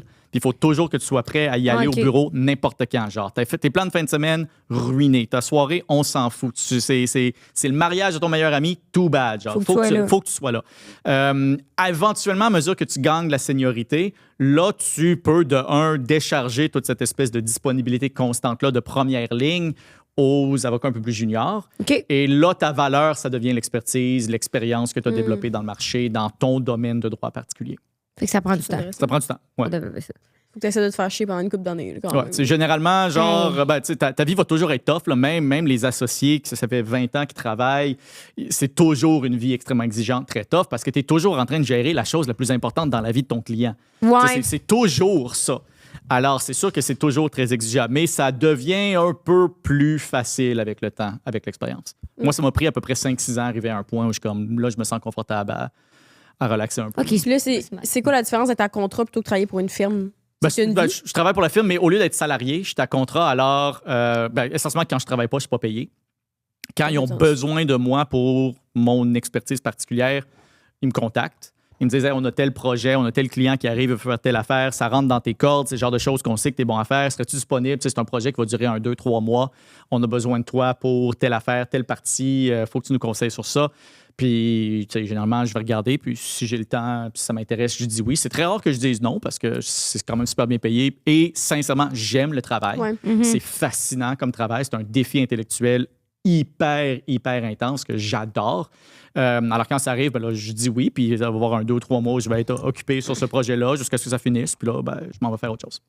Hey, mais mettons là, que tu fais une erreur. Là. Mettons dans un contrat de même, là, que là, je sais pas, t'as mal vu une clause ou finalement, ton client, tu l'as fait accepter une clause qui le met fucking dans la merde. Ça revient sur tout, ça revient sur la firme. Les deux.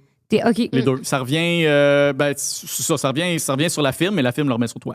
Ouais. Alors, tu sais, tu t'en sauves pas, là. Mais je veux dire, ça arrive. Ça m'est arrivé à moi. Ça arrive à tout le monde de faire des erreurs. C'est humain de faire des erreurs. La chose la plus importante à faire, c'est dès que tu le réalises, immédiatement le dire à la personne plus senior que toi. Puis si c'est toi le plus senior, immédiatement le dire au client.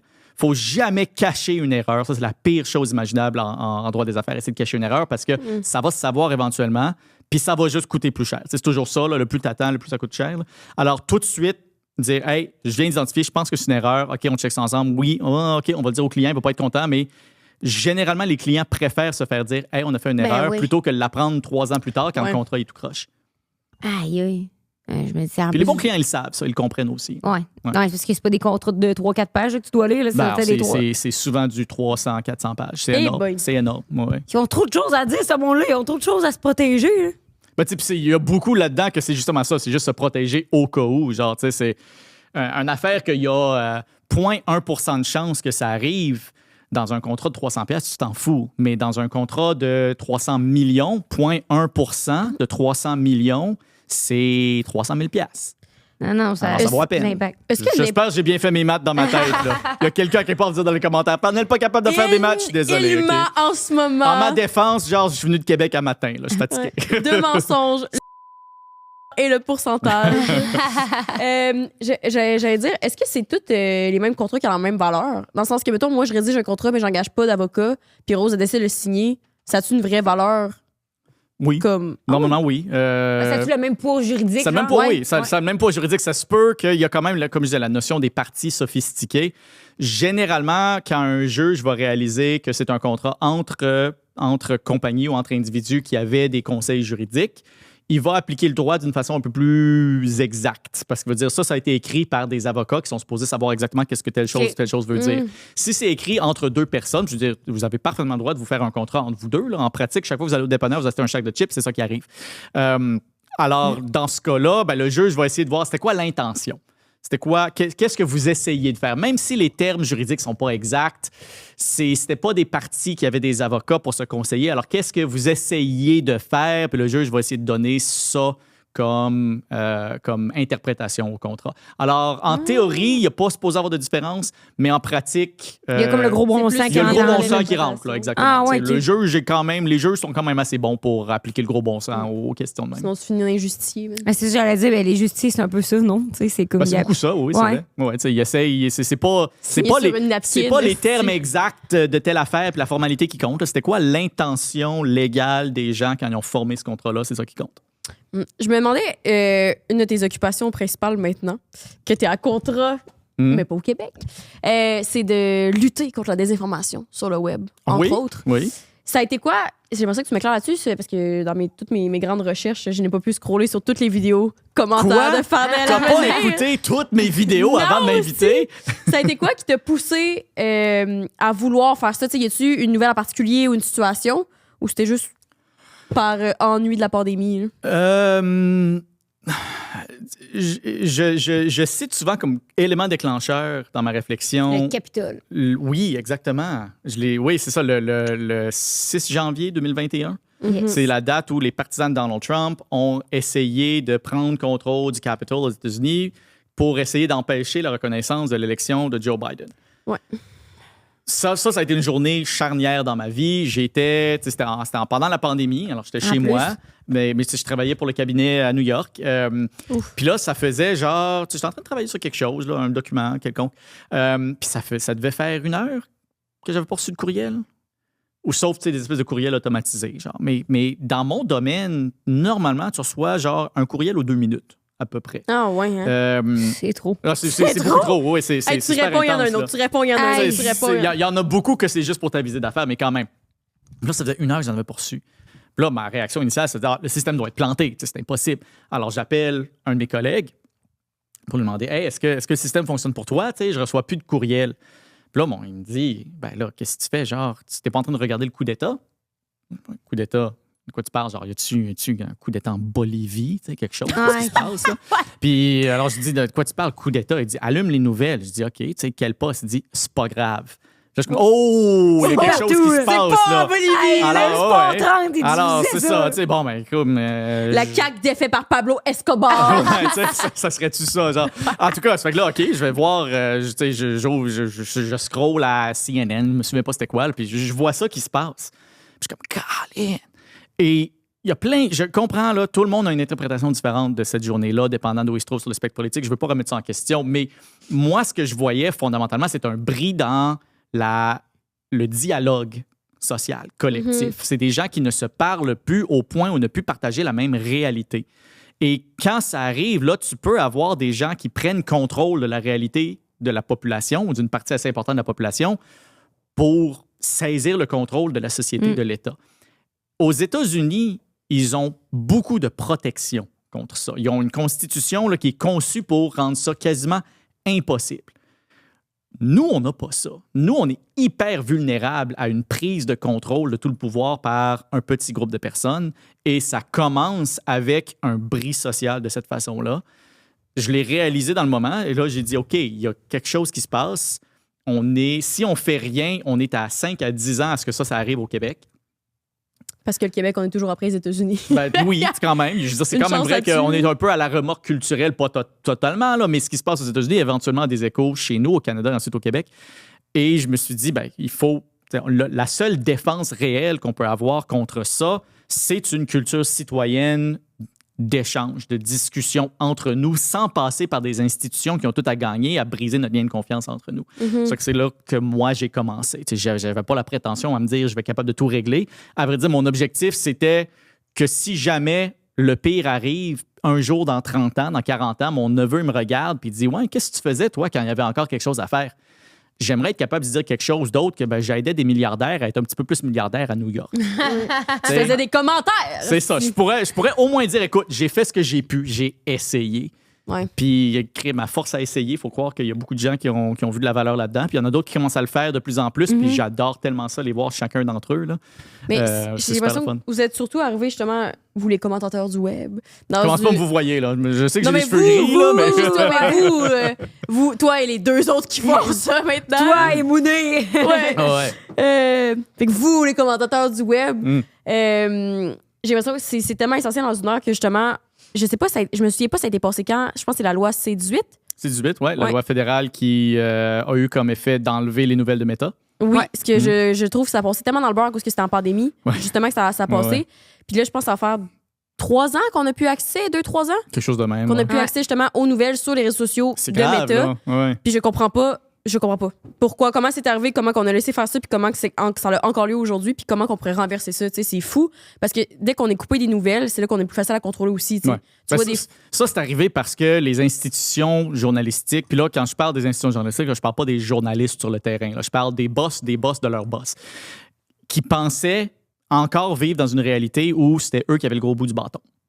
Alors, ils ont mis pression sur le gouvernement pour dire « Hey, faites donc une loi que si les médias sociaux donnent accès à nos nouvelles, il faut qu'ils nous payent. » Alors, C-18, ça dit essentiellement ça. Ça dit si vous êtes un média social, Facebook, Instagram, whatever, qui publie des nouvelles, vous devez donner essentiellement, vous devez payer une taxe qui va être distribuée aux compagnies de nouvelles. Alors là, Meta, ils ont regardé ça, ils ont dit « Ah, tu penses que c'est toi le big shot ici? OK, plus de nouvelles. Parce que je ne veux pas le payer. » Puis là, initialement, les institutions journalistiques se sont dit « Pfff, Facebook sera jamais capable de continuer à exister sans nous. Voyons donc, là, 2 mois plus tard, 3 mois plus tard, 4 mois plus tard, soudainement, tu réalises, ouais, non, ils sont vraiment capables de continuer à exister. Alors, il y a eu un changement dans les relations de pouvoir dans le monde de l'information. Le gros bout du bâton est maintenant sur le côté des médias sociaux. Et tant et aussi longtemps que les institutions journalistiques continuent à essayer d'être sincèrement boquées, à croire qu'ils vont être capables de les avoir à l'usure, là, Meta a prouvé qu'ils ne vont pas se faire avoir à l'usure. Il faut qu'on change notre approche. On ne peut pas permettre l'absence de nouvelles fiables, de nouvelles de références sur les plateformes qui sont la façon principale que les gens s'informent. Ouais.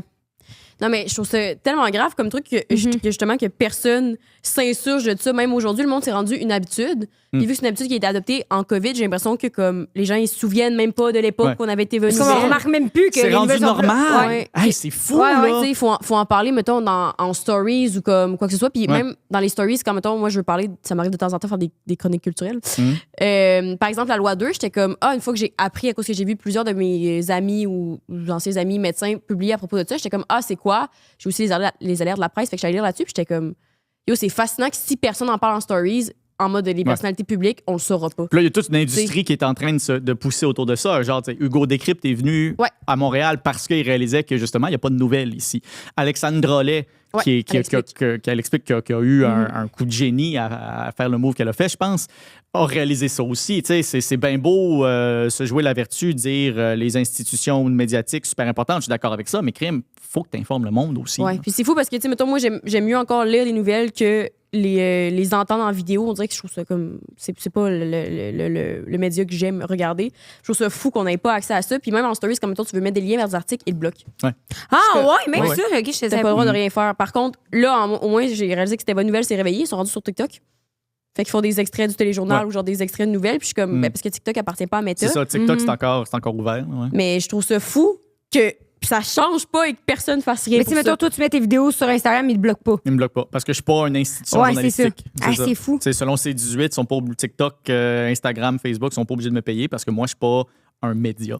Ouais, mais ça devient pareil dangereux parce qu'il n'y a quand même pas de. Il n'y a pas de garde-fou, c'est ça. C'est ça. Toi, tu fais pas vérifier ton contenu par personne d'autre. C'est vraiment juste toi-même. Moi, je travaille tout seul. Là. Si je me plante, il n'y a personne pour me rattraper. Genre. Puis ça arrive que je me plante. Puis quand je publie des correctifs, mais je veux dire, si ça me prend 24 heures à réaliser que j'ai fait une erreur, puis pendant ce temps-là, la vidéo, il a été vue 100 000 fois. Ouais. C'est grave, là, ce que j'ai fait. Ouais. Mais ça te prend une éthique de travail aussi. Tu te dis, OK, là, je vais faire un correctif parce que tu es encore Moi, j'ai confiance en mon éthique de travail, mais vous n'avez aucune raison particulière d'avoir confiance en mon éthique de travail. Puis c'est vrai, ça. C'est un gros problème, puis on ne l'a pas réglé encore. Puis en plus, à l'heure où justement tous les médias en arrachent avec le financement, je suis comme, vous n'avez pas le luxe de vous priver d'un moyen d'avoir des clics supplémentaires au nom d'une taxe fictive qui est jamais payé, qui sera jamais payé. Qui existe même pas. Que vous avez même pas. Moi, ce qui m'écoeure, c'est qu'on a déjà eu une solution à ce problème-là. Ça remonte un peu longtemps, là, mais à la fin des années 90, début des années 2000, c'était le début des échanges de musique par MP3 sur Internet. Il y a eu Napster, LimeWire, ce genre de choses-là. Et la façon que le gouvernement du Canada a réagi, puis plein d'autres gouvernements à travers le monde ont réagi, on dit, écoute, probablement que si quelqu'un s'achète un CD vierge, il y a une bonne chance qu'il va brûler de la musique dessus. Alors, ce qu'on va faire, on va mettre une taxe sur tous les CD vierges. Puis tous les CD vierges qui sont vendus au Canada, quelques sous par CD, va aller dans un fonds collectif à quelque part qui va être redistribué parmi les musiciens. Puis on va financer la musique de cette façon-là. OK. Puis officiellement, c'était pas exactement ça la raison d'être parce que ça reste techniquement illégal. Mais pour pallier au problème, c'est ça l'approche que le gouvernement canadien et plusieurs gouvernements européens ont adopté. Ce que fait la transition numérique de la musique beaucoup plus smooth, disons, au Canada et en Europe que ça l'a été aux États-Unis. On aurait pu juste dire, écoute, tu as un média social au Canada, il faut que tu payes une taxe qui va aller à l'information. Point barre. Au lieu de dire, là, si tu as des nouvelles sur ta plateforme, tu dois t'arranger avec les journaux. Non, tu dis, écoute, tu es au Canada, tu partages des nouvelles, une bonne partie de ta valeur vient des nouvelles, paye la taxe, on le redistribue après. Ça aurait pu être ça. C'est ce qu'on a fait avec la musique, puis ça avait fonctionné. C'est pas une mauvaise idée. Tant qu'à se priver de nouvelles. Parce que justement, récemment, il y a un truc aussi qui est passé un peu sous silence parce que les influenceurs ne sont pas informés nécessairement, et pas tout le monde, mais dans le sens, puis c'est pas à tous les influenceurs du Québec d'être un média d'information non plus. Là. On s'entend, tu sors d'OD, tu fais des hauls, t'es pas obligé d'être comme voici ce que j'ai lu dans la presse ce matin. Là. Mais bref, selon préambule, juste pour dire, qu'ils ont annoncé qu'ils faisaient la charte québécoise comment ça s'appelait? Legault voulait créer la Charte québécoise, la Charte des valeurs québécoises. Oui, le projet de loi 1, la Constitution du Québec, c'est ça? Comédie, Farnell. Ouais. C'est pour ça qu'on t'invite ici. Puis Pour là-dedans, rectifier le tir. j'ai vu justement Kim Lizotte, Full Circle avec Avant le crash, c'est elle qui l'a écrit, mais elle fait aussi du commentariat puis de la radio et tout. Puis elle parlait là-dedans qu'il voulait inscrire le droit à l'avortement, chose qui au Québec n'est pas inscrit dans aucune loi. Fait qu'il disait que la prétention de la CAQ, c'est qu'il voulait protéger le droit à l'avortement, mais ce droit-là est plus protégé s'il n'est pas écrit sur papier. Parce qu'une fois que tu mets quelque chose sur papier ou en mode loi, les gens ils peuvent venir la modifier, puis c'est là que ça devient dangereux. Ouais. Là, comparer ça avec des pommes. Là, ben genre, il n'y a là. jamais eu une loi qui vous garantit le droit d'aller chez le dentiste. Ouais. Puis si jamais un jour le gouvernement inscrit une loi qui dit vous avez le droit d'aller chez le dentiste, inquiétez-vous pour vos dents. Parce que ça veut dire qu'il y a d'autres règlements puis encadrements qui s'en viennent. Ouais. Mais je peux-tu juste prendre genre, parce que ça, ce projet de loi-là, il m'écoeure tellement. Ouais. Il m'écoeure parce que une constitution, là, je veux dire, d'abord, le Québec a déjà une constitution, mais elle est un peu partout. Elle est super éparpillée, elle se trouve dans plein de documents différents. Alors, l'idée de tout mettre ça dans un document central, c'est pas une mauvaise idée en soi. C'est une bonne idée, je pense. Mais le gouvernement lui-même le dit, c'est la loi des lois, c'est la loi fondamentale du Québec, de l'État québécois. C'est la pierre d'assise du contrat social entre Québécois. Et puis là, il y a un gouvernement qui n'a pas de mandat électoral pour faire ça. C'était pas dans leur programme électoral de la CAQ. Je suis allé voir. Là. Nulle part c'est mentionné qu'ils allaient refaire la Constitution québécoise. Ils n'ont pas de mandat populaire pour faire ça. Il n'y a personne qui a demandé ça. Ils n'ont pas un mandat démocratique pour faire ça. Je veux dire, présentement, si on a une élection demain matin, il y a 0 députés de la CAQ qui sont réélus. Et Simon-Jolin Barrette, le ministre, sort ce projet de loi-là, apparemment seul, dont on ne sait pas trop où, qui fait des changements profonds aux relations de pouvoir entre le peuple et le gouvernement, qui donne énormément de pouvoir au gouvernement et qui en retire beaucoup à toutes les autres institutions du peuple québécois. Puis il fait ça juste demain. Ça me fâche. Il fait ça le samedi, lui. Il fait ça chill comme ça, puis il espère qu'on n'en parle pas trop. Puis justement, il fait ça en même temps qu'on sort plein d'autres projets de loi qui font parler plein d'autres gens sur plein d'autres affaires. Puis, entre autres, oui, dans ce projet de loi-là, il y a un risque au droit à l'avortement. Mais il y a plein d'autres risques. Ce projet de loi-là ferait en sorte que, par exemple, le barreau pourrait plus contester certaines lois québécoises. Alors, si le gouvernement passe une loi, puis le gouvernement dit « cette loi-là, elle est tellement importante, nous, en tant que gouvernement, on juge qu'elle est essentielle au Québec, personne n'a le droit de la contester devant les tribunaux, à moins qu'ils le fassent avec leur propre argent privé. » Ça veut dire qu'à toute fin pratique, il faut que tu sois riche pour contester les lois québécoises. C'est grave là, ce qui se passe. On est en train de réécrire le contrat social québécois. Il y a un ministre qui a fait ça à toute fin pratique, pas mal tout seul, puis c'est en train de passer comme si rien n'était. Mais pourquoi tu penses que ces gens-là, ils veulent faire ça, mettons? Lui, c'est quoi qui gagne à faire ça? J'en ai aucun... Je le connais pas. Tu sais, j'ai jamais parlé, on se connaît pas. Je peux pas te dire il est comment, qu'est-ce qui se passe dans sa tête. Mais j'arrive pas à une explication rationnelle de vouloir faire ça. Alors, je suis obligé de présumer une explication peut-être un peu irrationnelle. Peut-être qu'il fait ça parce qu'il veut passer à l'histoire. Peut-être qu'il fait ça parce qu'il croit vraiment. Je suis convaincu, là, il se lève pas le matin en se disant comment je peux fourrer les Québécois aujourd'hui. Là, absolument pas.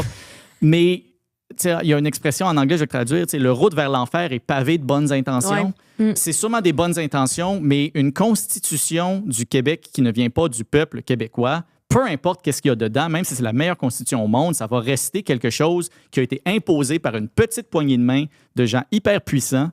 Et le précédent que ça va créer, là, c'est qu'après ça, tu as créé la norme, c'est rendu la Constitution, c'est ça. C'est une poignée de main d'élus qui peuvent changer le contrat social québécois quand ils veulent, puis nous, on n'a rien à dire.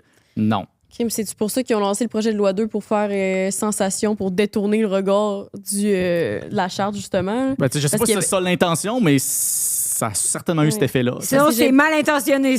Crosseur! Non, mais c'est fou parce que ça me fait penser au principe que j'avais appris dans mes cours de philo au cégep, qui disait que la démocratie, c'est le premier pas vers une dictature, parce que ça met en place des infrastructures qui peuvent légitimiser justement une dictature. Puis je suis comme, quand on entend des choses comme ça, justement dans la charte, il voulait primer, il voulait que les inscriptions priment sur absolument tout le reste, comme tu dis, mettons, sur le barreau et tout. Puis je suis comme, c'est hyper dangereux. Ouais. Ça veut dire que 63 personnes, parce que c'est ça une majorité à l'Assemblée nationale, 63 personnes peuvent réécrire fondamentalement les relations de pouvoir entre les citoyens et le gouvernement quand ils veulent. Ouais, puis ça, je trouve que c'est quelque chose à se battre dans un autobus pour, man. Tu sais, oui, en effet. La démocratie, c'est pas juste va voter une fois aux 4 ans, puis après ça, c'est toi, puis ferme ta gueule, là. Mais j'ai l'impression qu'il y a dans ce projet de loi-là particulier une vision que, ben oui, tant que les élus sont élus, tout est correct, tout le reste est correct, puis on leur donne un mandat, puis après ça, on reste assis, puis ils font bien ce qu'ils veulent. Moi, je pense pas que c'est ça, la Puis démocratie. pour le monde, mettons, là, qui s'intéresse pas à fondamentalement, s'intéresse pas à la politique, s'intéresse pas à qu'est-ce qui se passe, comment tu fais pour aller chercher de l'information qui t'intéresse, mettons? Hey, c'est hyper tough. C'est hyper tough. Il faut vouloir le faire. Il faut se responsabiliser. Ben oui, il y a des responsabilités un peu partout. Le gouvernement a une responsabilité de créer un régime de loi où c'est le plus facile possible de le faire. Présentement, le gouvernement fédéral, je crois, ne fait pas une super bonne job de ça avec le projet de loi C-18. Ouais. Il y a une responsabilité de la part des institutions d'information qui sont, on les appelle souvent le quatrième pouvoir, parce qu'en effet, ils ont un énorme pouvoir dans la société. Eux, de un, on les finance parce qu'on reconnaît leur importance. Ça veut dire qu'en échange, ils ont une responsabilité envers nous de le rendre le plus facile pour nous de s'informer aussi. Ça veut dire, si eux, ils constatent que crime, 60% des gens s'informent sur les médias sociaux, ils ont une responsabilité d'être sur les médias sociaux. C'est pas leur rôle de dire, c'est de ta faute de pas venir chez moi pour t'informer. OK. Leur responsabilité à eux, c'est de se rendre ça le plus facile possible. Après ça, nous, en tant que citoyens, on a aussi une responsabilité de faire notre petit bout de chemin pour aller chercher l'information. Puis ça peut être aussi simple que tu attends l'autobus, tu sors ton sel, au lieu d'ouvrir Instagram, une fois par jour, ouvre la presse. Ouvre Le Devoir, ouvre Radio-Canada, quelque chose. Une fois par jour, fais juste ça, lis les manchettes, clique sur ce qui t'intéresse, là, tu as fait ton devoir de citoyen. Ça n'en prend pas plus que ça. Ouais. Mais c'est fou parce que moi, j'ai voulu commencer à me rééduquer suite à l'université parce que, comme j'ai dit au début, l'année passée, j'ai réalisé que j'étais devenue un peu débile puis et mal informée. Parce que c'est quelque chose que, justement, je trouvais super facile dans le temps que j'habitais chez mes parents. Mon père écoutait le téléjournal chaque soir. On avait le journal le matin qui arrivait chez nous. Fait que, Ouais, pas. C'est accessible. Ben, C'est ça, feuilleter la en plupart mangeant ma d'entre nous, toast. moi comme toi, là, j'ai appris par l'exemple de mes parents. Ouais. Mais c'est qu'aujourd'hui, si tu t'informes sur ton téléphone, moi, mon neveu, il sait pas qu'est-ce que je suis en train de regarder sur mon Moi, téléphone. c'est là, on n'a plus le câble. Fait que je vais pas. En ce moment, c'est comme. J'ai. Mettons. Mon Dieu. J'ai plus. J'ai. Ouais.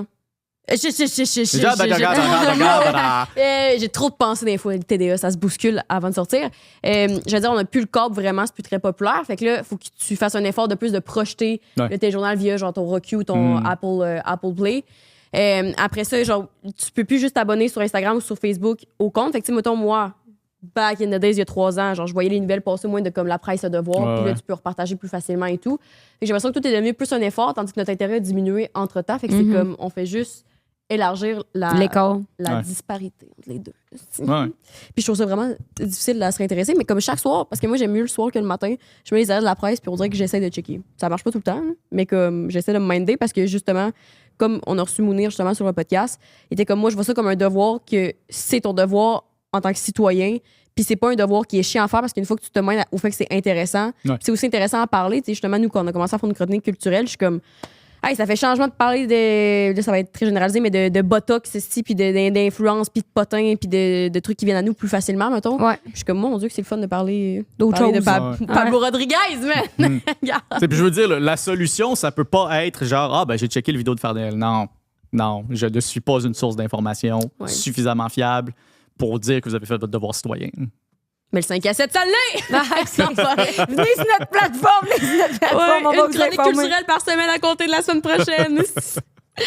On va faire ta chronique culturelle. Ouais, t'es mieux, hein, parce que tout ça te tentait pas de la faire, mais je suis comme c'est un devoir de citoyen d'informer. Parce que les gens qui nous écoutent, c'est des gens comme nous autres. Là. C'est vrai. Ouais. Hey, ils nous mettraient tous les journaux, je suis sûre, on vulgariserait super bien l'information. On serait poursuivre pour fausse information, mais comme. J'ai un plan, j'ai une idée pour régler la loi C-18. Hey, Mettez-moi tes j'ai nouvelles. C'est quoi le projet de loi 2 que t'as parlé tantôt? Projet de loi 2, c'est les médecins, ça? Parce qu'on en a parlé beaucoup, mais là, on Ouais. n'a pas expliqué pour le monde, fait que c'est un peu poche. Projet de loi 2. On va laisser l'expert Vite demain, le projet de loi 2, c'est ce qui était anciennement le projet de loi 106. Le projet de loi 106 qui prévoyait une refonte de fond en comble de la façon que les médecins sont.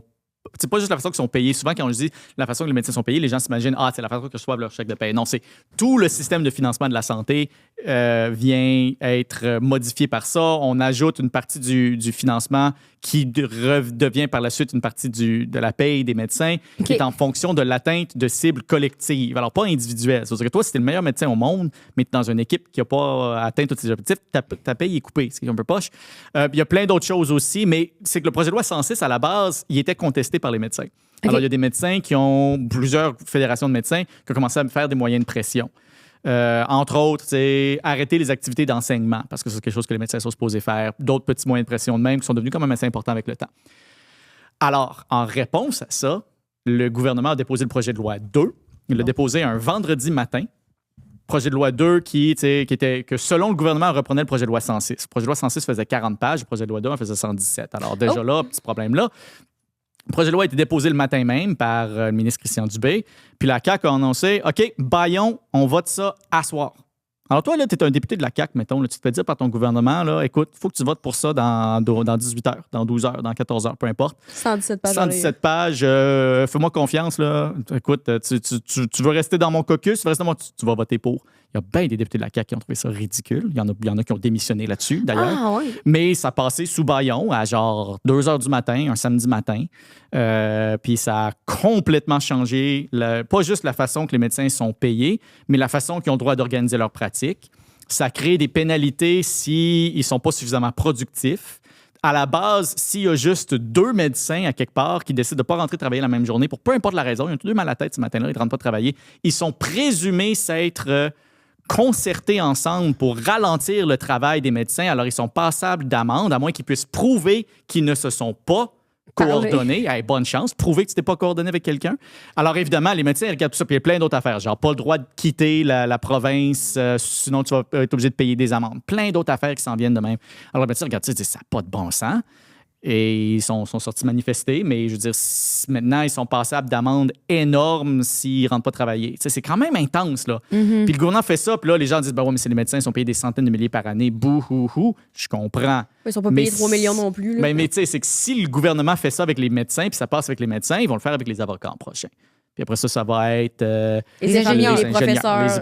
Les professeurs, les infirmiers. C'est ça, éventuellement, si ça passe avec les médecins, ils vont continuer. C'est rare qu'un gouvernement arrête une fois qu'il commence à faire ce genre de choses-là. Mais c'est parce que c'est pas en mettant plus d'encadrement sur un système qui va déjà mal que les gens vont se dire ça a de l'allure, on va aller travailler là-dedans. Ouais. Ben, c'est ça, ça attire personne dans ce domaine-là. Il y a plein de médecins qui sont en train de quitter la province, justement.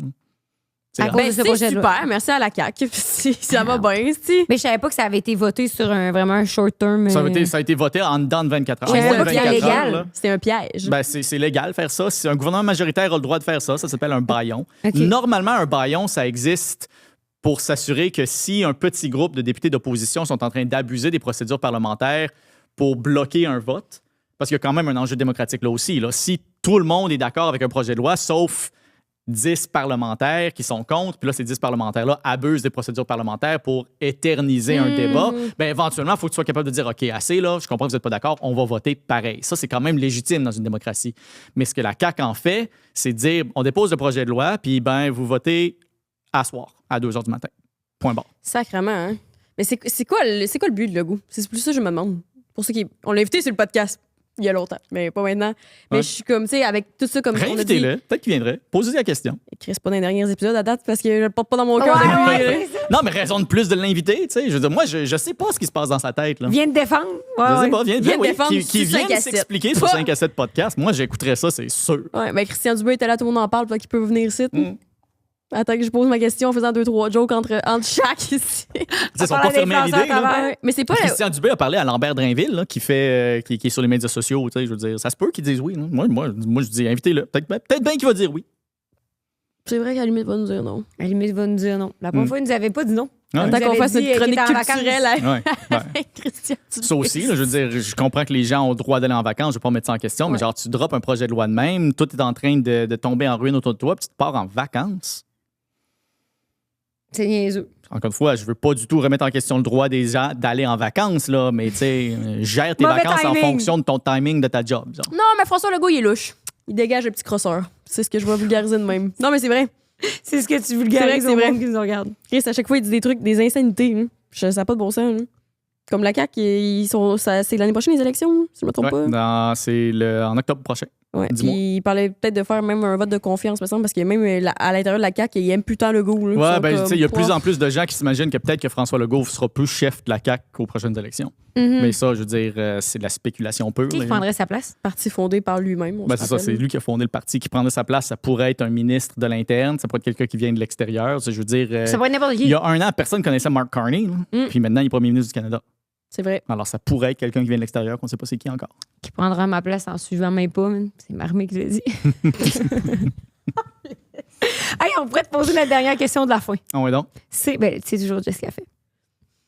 Ouais. Pour passer ta petite planète que t'en On remonte dans le temps. Tu Ok. as 19 ans et 364 jours. OK. Demain, tu t'apprêtes à souffler tes 20e bougies d'anniversaire. OK. Quel conseil tu te donnes à toi, même, Oh. pour réussir ta vingtaine? Oh. Ça peut être n'importe quoi. Ah, t'es vraiment pas si important que tu penses. La plupart des gens prêtent pas attention à ce que tu fais. Ah, tu te pensais le king? Non, je ne pensais pas le king, mais je pensais que les gens portaient vraiment plus attention, que c'était vraiment plus important que je fasse bonne impression. Tu sais, la plupart des gens là, vivent leur propre vie puis en ont déjà pas mal le sac plein de leur propre vie. Une fois de temps en temps, ils vont checker les autres, mais C'est rare. c'est rare. Tu sais, vis ta propre vie, là, à moins que tu sois genre Venus Williams puis tu es un prodige à 20 ans, là, dans le cas, bravo. Les gens s'en foutent de toi. Vis ta vie, fais tes affaires, fais tes erreurs, vis tes erreurs, gère tes erreurs, assume tes erreurs, grandis de tes erreurs. Il y a beaucoup d'erreurs là-dedans. C'est erreur après Ouais, erreur. ouais, c'est ça. Tu sais, puis essaye de pas en faire d'autres. Ça serait pas mal ça. Ah, c'est un bon conseil qu'on n'avait jamais eu. C'est vrai que le monde se colle c'est tout au final. Tu sais, on Non, passe mais c'est ça, notre c'est vie. tellement, hey, c'est tellement libérant. Je me rappelle le moment où j'ai réalisé, ah, les gens se crissent de moi. C'est quand? Ah, c'était. Ah, pas les femmes sur Reddit, par contre. Ouais. Ah, mais tu sais, c'était. Ton c'était- crowd est là! Ouais, c'était fin vingtaine, début trentaine. Tu sais, un des moments, ouais, ce serait ça. J'en aurais un autre aussi. Faites vraiment attention aux conseils que vous acceptez de gens qui ont un intérêt dans vos décisions.